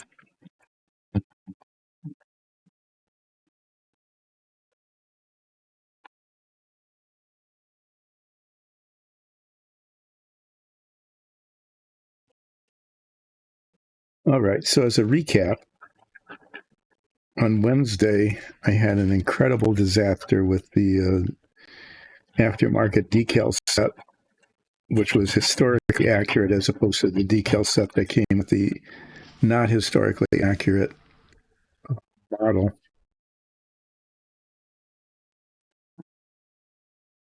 Because I thought they were just one big decal, but no, each individual sponsorship decal, each tiny little decal was a separate decal. And I didn't know that until I had gotten it in the water and they started to slide off and then they just slid all over the place. There is, now I've got silvery, sparkly pieces of plastic.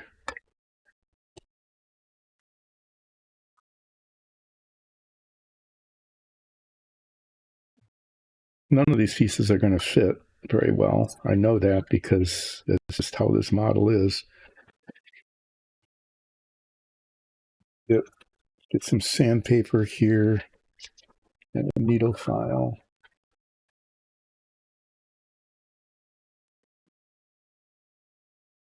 And you can see where the sprue was attached, like to the bottom of the shoe there. That has to come off. So I'm going to go ahead and file it down until it's really close and then use some sandpaper. Just so I don't, mess it up more than can be avoided. But the chrome plating isn't going to be underneath this, and so there's going to be a green spot there on the bottom of the foot. That's not too bad. What's bad is the green spot on the top of the helmet, right there, which is going to be there after the parts are put together.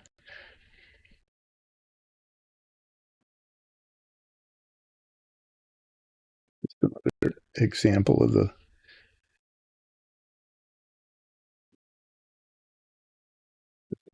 very thoughtful the manufacturing engineers were here. So there's a couple ways I can cement this. If I'm going to use the model cement, the kind that welds the parts together, I will have to take the chrome plating off these because it will basically dissolve the chrome plating and just make a mess of it, and probably not adhere. Probably won't even work. Or I can use contact cement, I did before, and just put it around the edges and stick them together. Or I could even use rubber cement. Yes, I'm going to do the contact cement bit. That I've had, pretty good success with that.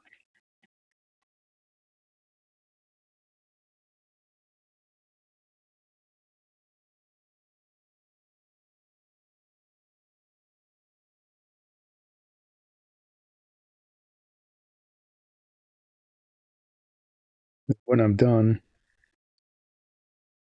I'll have a silver guy.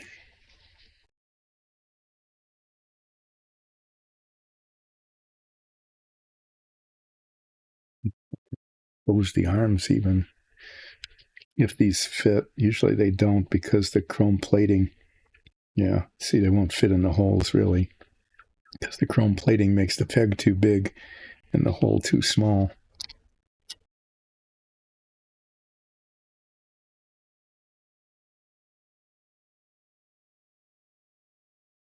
Green spot on the top of the helmet isn't too bad. The green spot on the foot is very bad, but this one is not good either.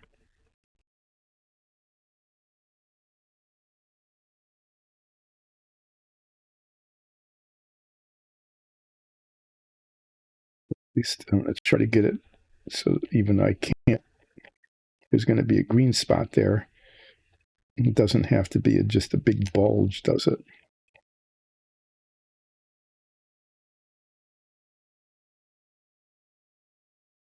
Well, if I use the contact cement,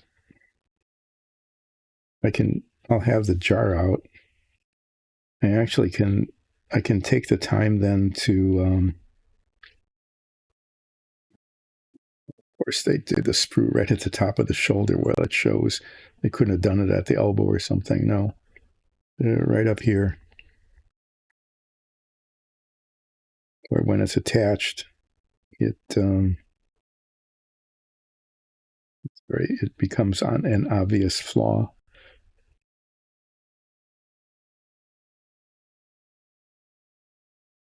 If this weren't chrome plated, then I could very carefully, clean this up and then paint it, and then it would look okay. But it is chrome plated. Now the chrome plating there's excess there, and it's even flaking off a little bit.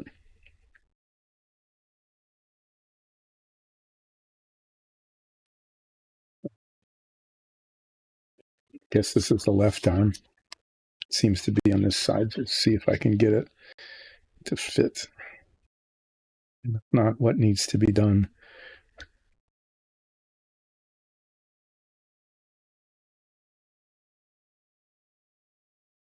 I can just snap it in. There we go. It just snapped in place. That's pretty cool. And then I can, it's got an adjustable arm. Look at that. I wonder if the other one will work too. I'll find out when I get to it.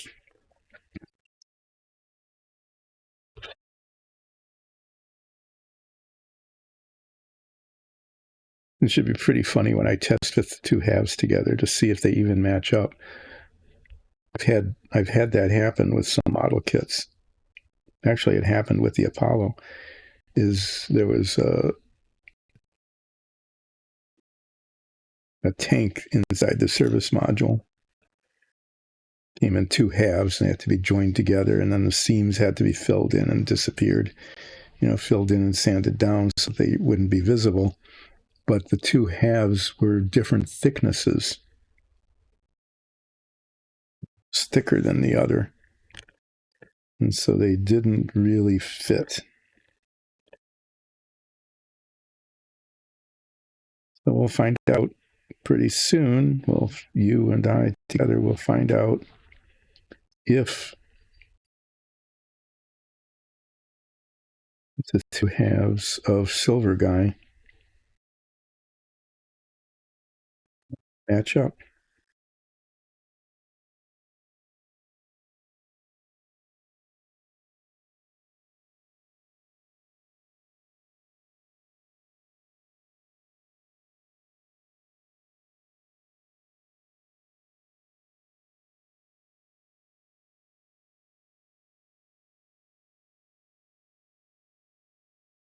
Okay.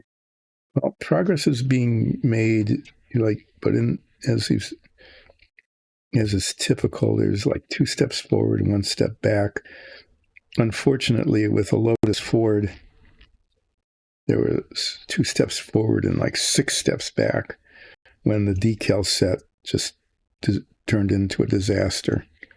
And then, nothing can be done with that until I get the new decals.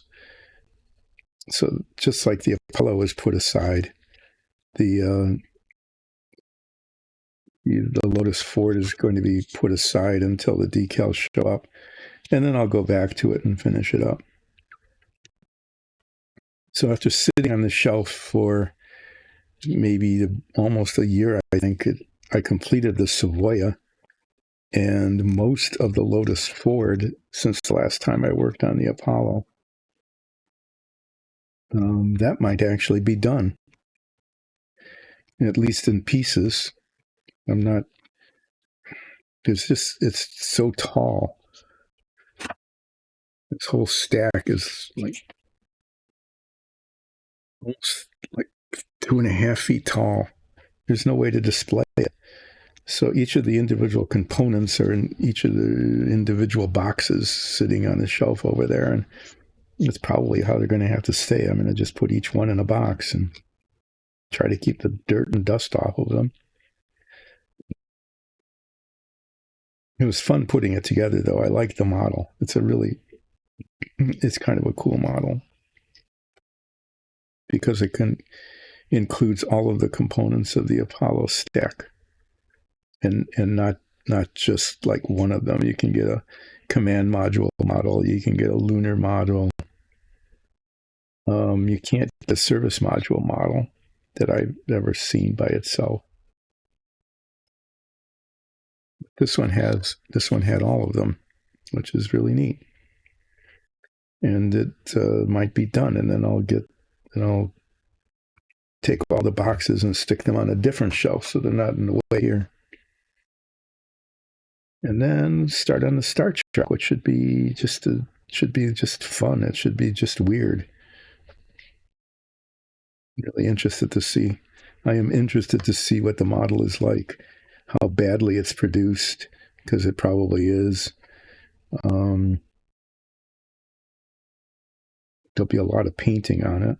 That'll be interesting.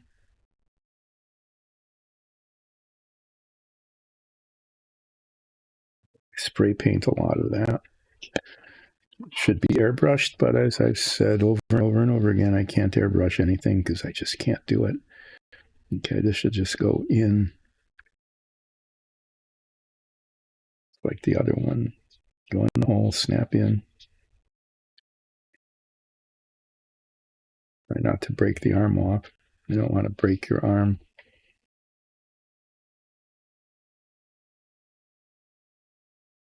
The other one just snapped in. It was kind of cool how that worked. This one's just kind of stuck in. It's holding and it still rotates, but it didn't work as nicely as the other one did. I'm going to cement them. This way you can pose. Silver guy can pose. All right. So let's see what happens when the two halves come together.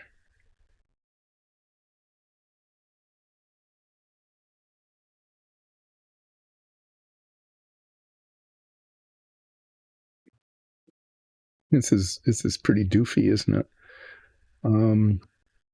There aren't any alignment pins.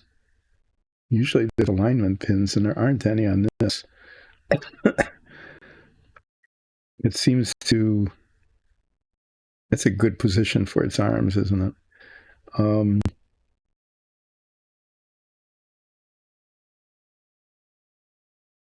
It takes on kind of a humanoid form.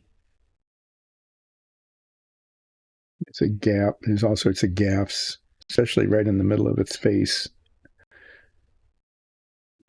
Just got one. It's got a unileg, and then the boots kind of come apart at the end. They don't really match. Otherwise, it would have like 1 foot. Well, this is definitely a job for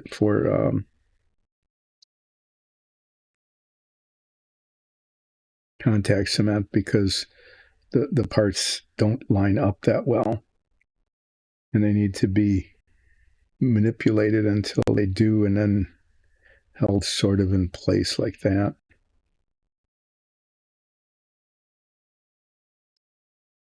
And they slide around on each other. So the contact cement will kind of hold it in place. So what I'll end up doing is putting contact cement on both sides, and then maybe like start at the head and work my way down, trying to get them lined up, and then I'll wheel them around a little bit. There's still bulges on the back here.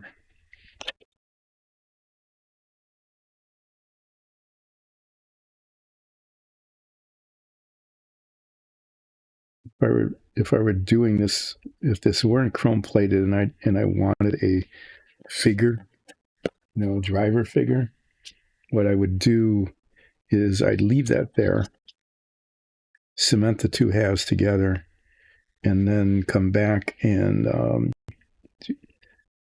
file down these little protuberances and fill in the gap and then paint it. But this is Silver Guy, so he doesn't have the painting. What's kind of funny about it, though, this actually is kind of hilarious, is that the manufacturers of this model chrome plated the driver, right? And the model instructions have painting instructions for the driver, like what color to paint the suit and the helmet. And the paint doesn't adhere to the chrome. Just, you could do that if it weren't chrome plated.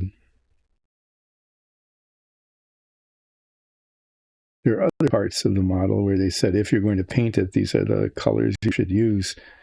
But again, it's all chrome plated, and so the paint doesn't adhere. So the painting instructions are kind of pointless unless you did what I did, which is to remove as much of it as you can without hurting the model, and then priming it and hoping the primer sticks, which it didn't always do. There's places I need to touch up. I've got little sparkly bits all over the place. Okay.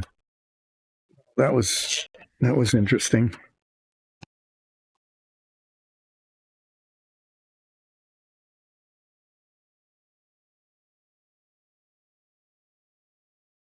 I pretty much need to get this everywhere, on all the contact points, because they just don't.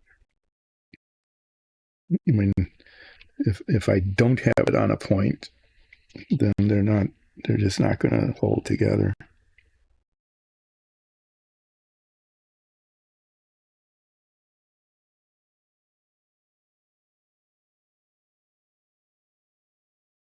For all I know, the contact cement is going to stick to itself really well, and then this chrome plating will pull away from the plastic. And I mean, I don't know if that's going to happen for sure, but it's the kind of thing that might. I'm not going to put it on the feet because the feet don't really come together, which makes sense because they're supposed to be 2 feet.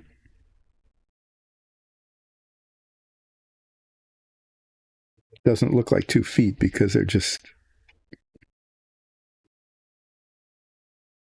It looks like 2 half feet.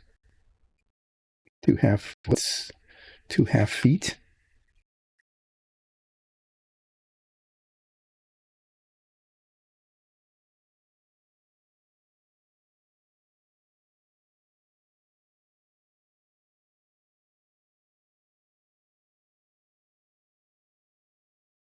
This will probably be the highlight of the model.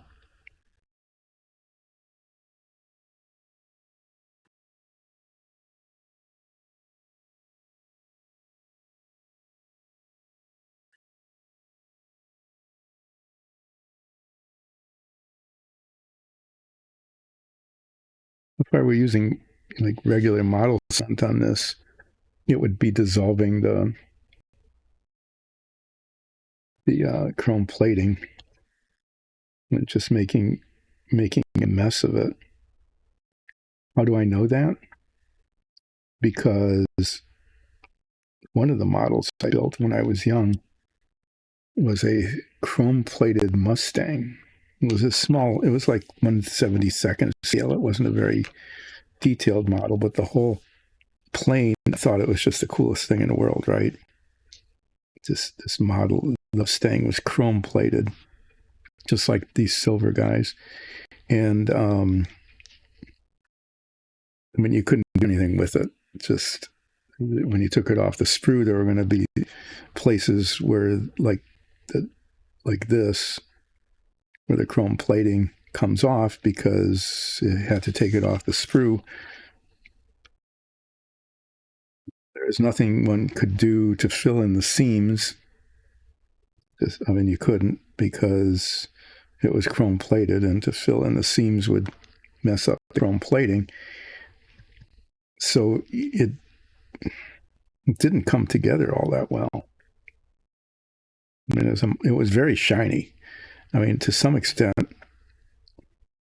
and I found this when I was building the Lotus, is the chrome plating is extremely shiny, and it just hides all sorts of flaws. In fact, I found that because I was, painting it, is that it looked okay. I didn't get all the chrome plating off of all the parts, but it looked okay. And then after it was primed, you could see that the chrome plating was just lumpy in places or hiding a gap. So it didn't make the model better.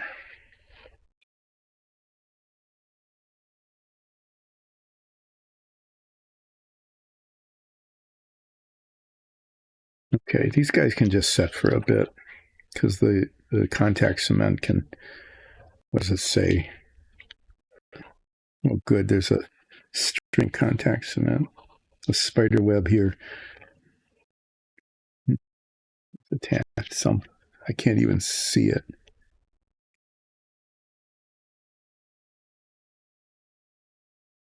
So what I'm going to do is clean off the cap, so that maybe I can effectively close it.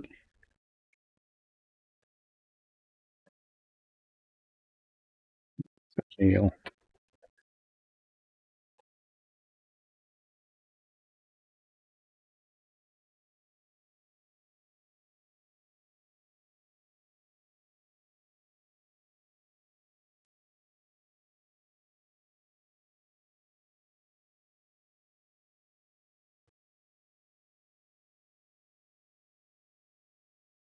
You're all really lucky. What'll happen is, as I'm trying to pry off some of this hardened stuff, lose control of the can and it'll go flying and maybe spill.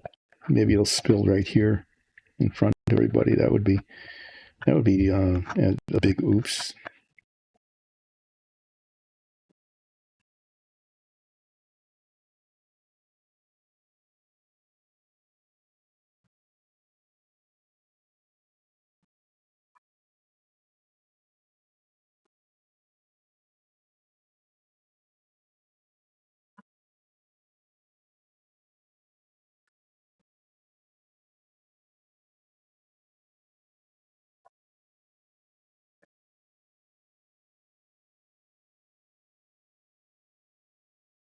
It does hold on to itself really well. That is truth in advertising there.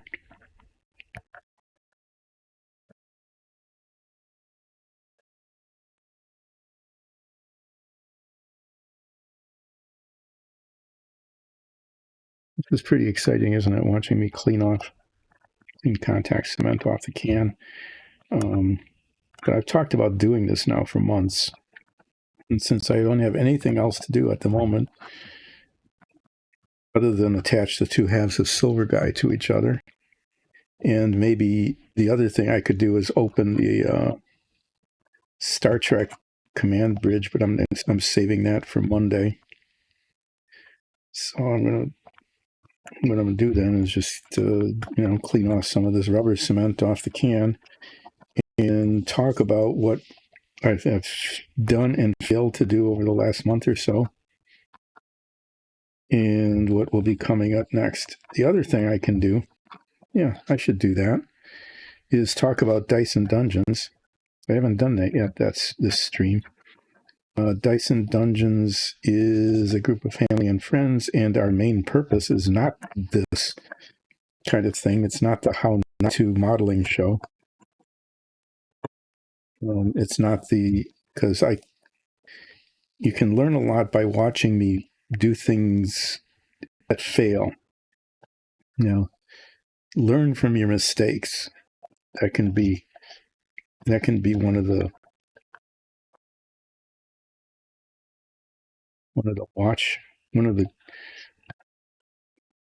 lessons from this particular stream is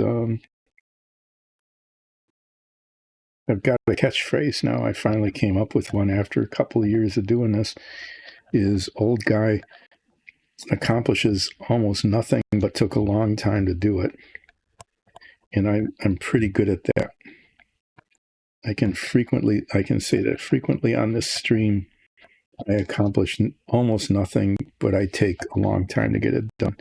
So it's possible for me to do, if someone really knew what they were doing, and were not only knew what they were doing, but were like capable of doing it.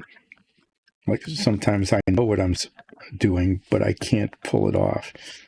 Sometimes I simply just don't know what I'm doing, and I try something and it doesn't work. So getting almost nothing done but taking a long time to do it is just like a subtitle. It might as well be a subtitle for the stream. If we ever redo our welcoming screen or our closing screen, if those ever get redone, and they need to be redone because they've got the hours wrong, for example, if that ever happened, I'm going to ask that be a subtitle. Maybe for the closing screen. Old guy got almost nothing done, but took a long time to do it. But one of the other things about this stream is that it's frequently a how not to show. So learn from your mistakes. Learn from your mistakes can be one of the bits that you can take away from this stream. Is I'm not a master modeler. I'm not a master painter. None of those things. So I can't just say, here, do these things. And then, if you're just a real casual kind of modeler anyway, you can't do those things. It just can't be, you just can't do them because you don't know how, or it's a skill that takes a lot of practice and you're just trying to get a model put together for your kid or yourself or something.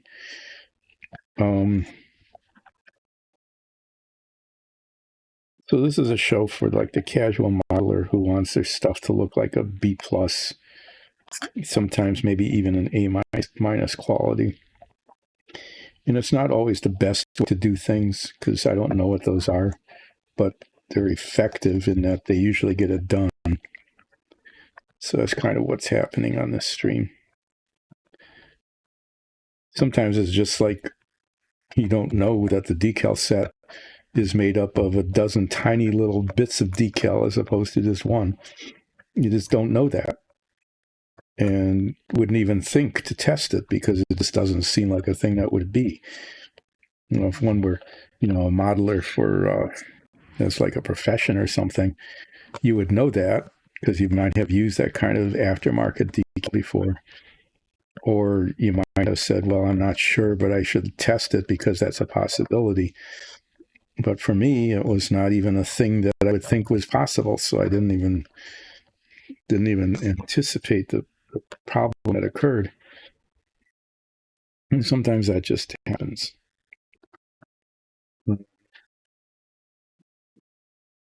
But yeah, I was talking about Dyson Dungeons. We put on a Dungeons and Dragons show, and the show is amazing. It really is. It's a really good D&D show. It isn't just a couple of people playing in their basement, having you watch them play a game. It's a show.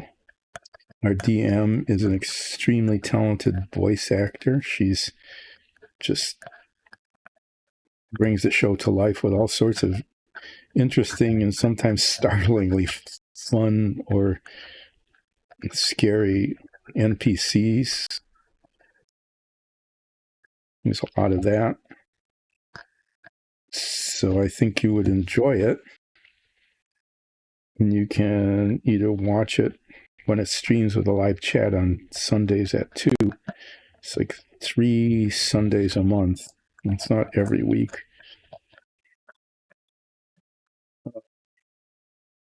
Or you can catch the episodes on YouTube and as a podcast, which is, at your leisure, which is leisure, however you want to say it. Yeah. Pretty soon I'm going to get a new one of these. Well, that works a lot better now. It was fun cleaning that off, but now it closes. Okay. Let's put the two halves of Silver Guy together and see how this goes. I was saying I was going to sort of start at the head, try to line them up, and then work my way down through the rest of the body. It just grabs right away. It's so nice, but then it also, it's not like CA glue where it sets up immediately though. So I've got a little bit of time to realign the parts.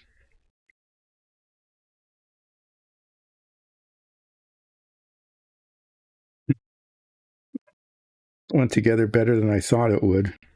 In some ways that's good because it just came together better than I thought it would. In some ways it's not because I could have spent like 5 minutes aligning these parts and I could have said, oh, look at these parts aren't aligning and this, that, and the other thing. But now I can't because there they are. Yep. It's a Silver Guy. There's just nothing about this that's any good. His legs aren't separate. His feet are kind of separate, but only in the sense that they look like they don't fit. There's this one leg in some sort of sack. Looks like it's bundled up in, I forget what it's called. I've seen pictures of it at the airport. It looks horrible for me anyway. It's an elastic sack and you're supposed to get into it and it swaddles you, but it also compresses you. It's a little bit claustrophobic and it would just make me crazy, I think. But yeah, so that's what it looked like, is that it's just got this sack around its legs.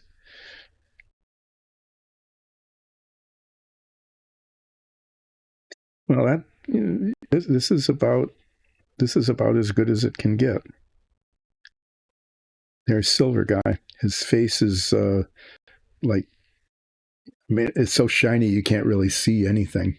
It's just shiny. You can tell there's supposed to be a face there, but I don't see that there's actually a face there. I don't know what's going on here in the middle. Maybe it has goggles, maybe not. It's hard to tell. On the profile, it looks like it's a face, but face on, it doesn't really look like a face. It looks pretty alien. There's gaps between the two sides. I'm just going to say that that's just appropriate given the quality of this thing, that there would be a gap in the middle of its face.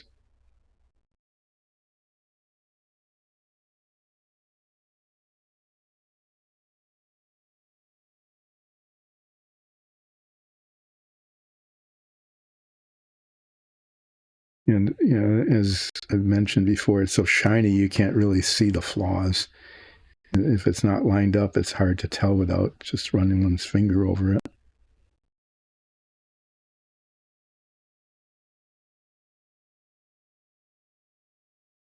So why did I do this? I did this because it's in the kit and because it's just so absurd. It's a terrible minifig. It's just awful.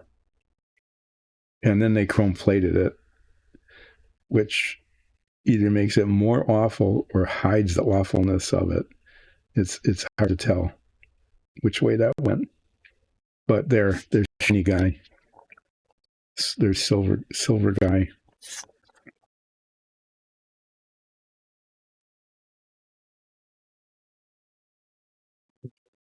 And a silver guy. It was silver guy. Silver guy just fell over because I knocked it.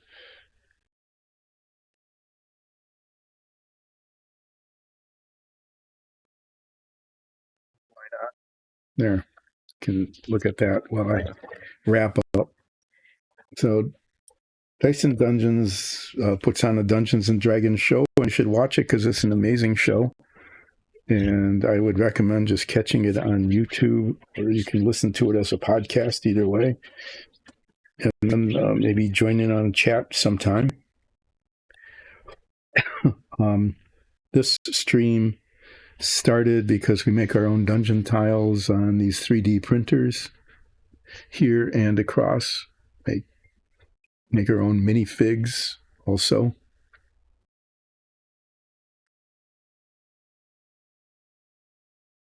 And I'm not going to bother bringing them out now, but I probably will next week, is to show samples of the kind of dungeon tiles that we've done, or the minifigs that I've painted.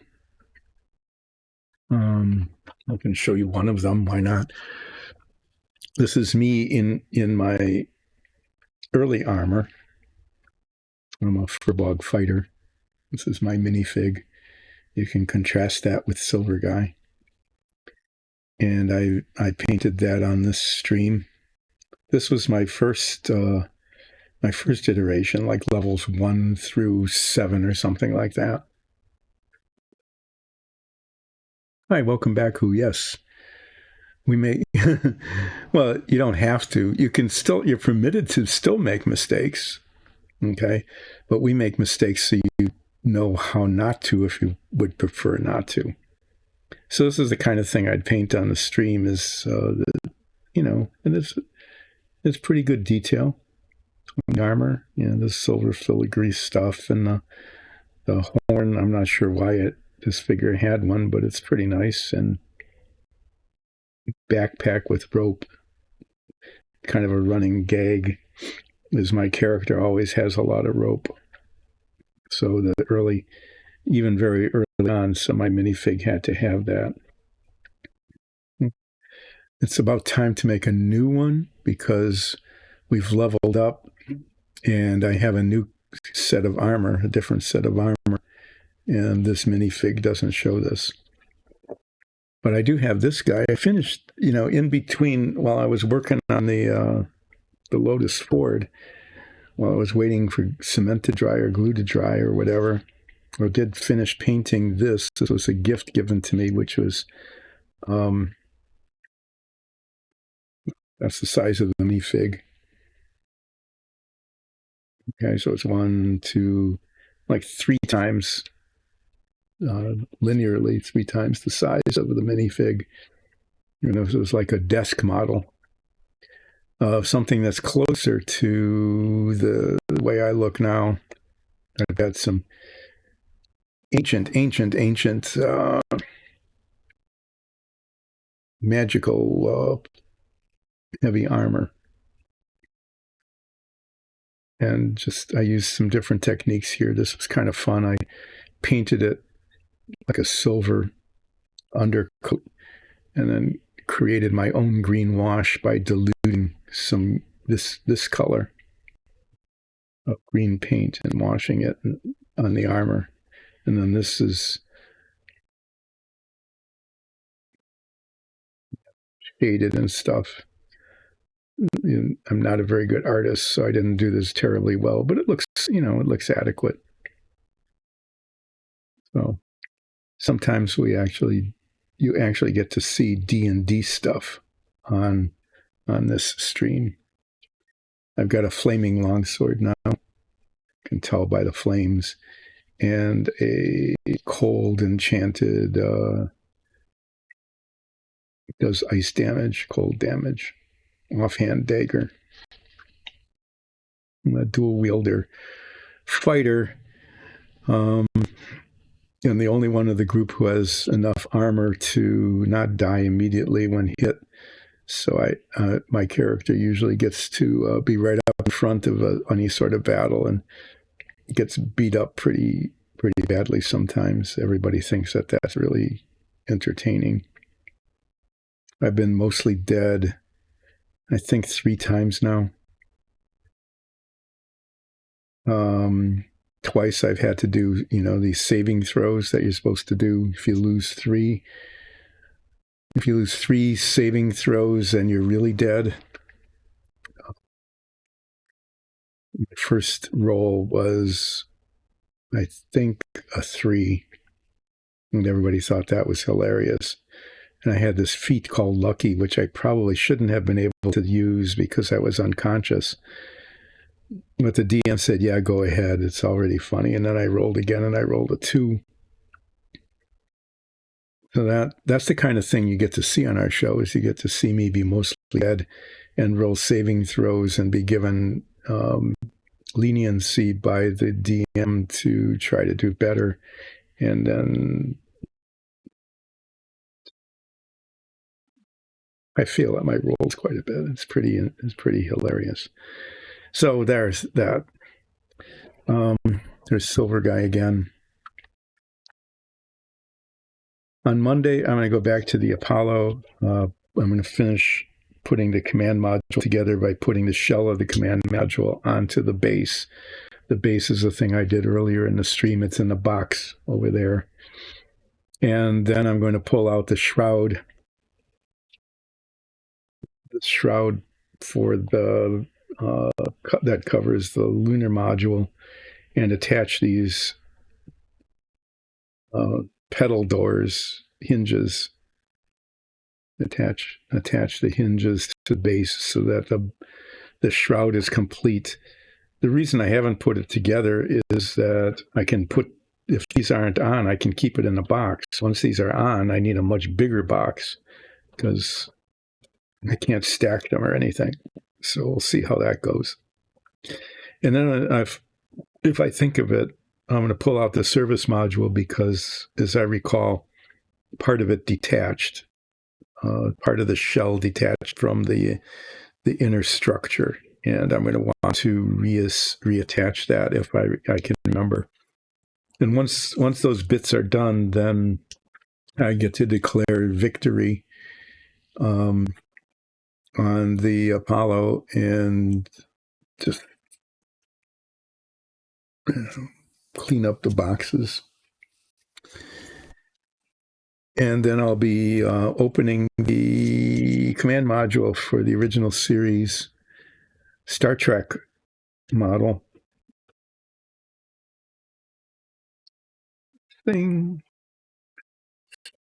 Star Trek. There, that was good camera work. I'll take the cellophane off, and then you'll be able to see the lack of quality of the cover art even better when it's not, although the shininess on there, I think, actually improves it, given how badly this is drawn. Look at Kirk's profile. It's pretty terrible. It makes me think that if they are, I don't know, I think they have the minifigs in the model, but given the quality of the cover art, I'm feeling pretty confident that my painting skills on the minifigs will be almost as good as the cover art. Well, thanks all for watching. There wasn't any real disaster today. That was different compared to the way it was last stream on Wednesday. The Lotus Ford is going to be put into a stasis chamber, which is that white box that you can't see over there. And it's just going to stay there until I get the decal set sometime a month from now, when I order them around the 1st of the month, September, and then they finally send them. And then I'll go back and probably finish that while I am working on the command bridge. Maybe in between, we'll get some dungeon tiles printed that need to be painted, or maybe even better yet, some minifigs.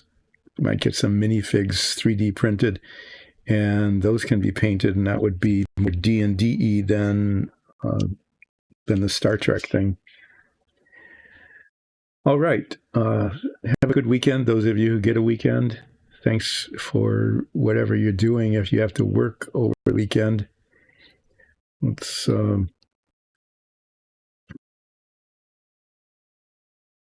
appropriate that he keeps falling over. We'll say goodbye to Silver Guy. Just an absurdity that came with the Lotus Ford model. Thanks, everybody. Do watch our show. Watch our D&D show. It is going to be worth your time, and we would very much appreciate that. Tell all your families and friends and acquaintances, total strangers, enemies and fiends to become followers and subscribers, and people who go to patreon.com/DiceandDungeons become patrons, because we really want to build a much bigger audience, and it's you folks who can help do that. So thank you for that. Again, yeah, I guess I'm done. I'll just babble here like I often do at the end of the stream, and say thanks for your support. And we'll see you on Monday when I go back to the Apollo Command module and the Shroud for the lunar modules. And in the meantime, you can just keep that, whatever it is, in mind. See you all then. Take care.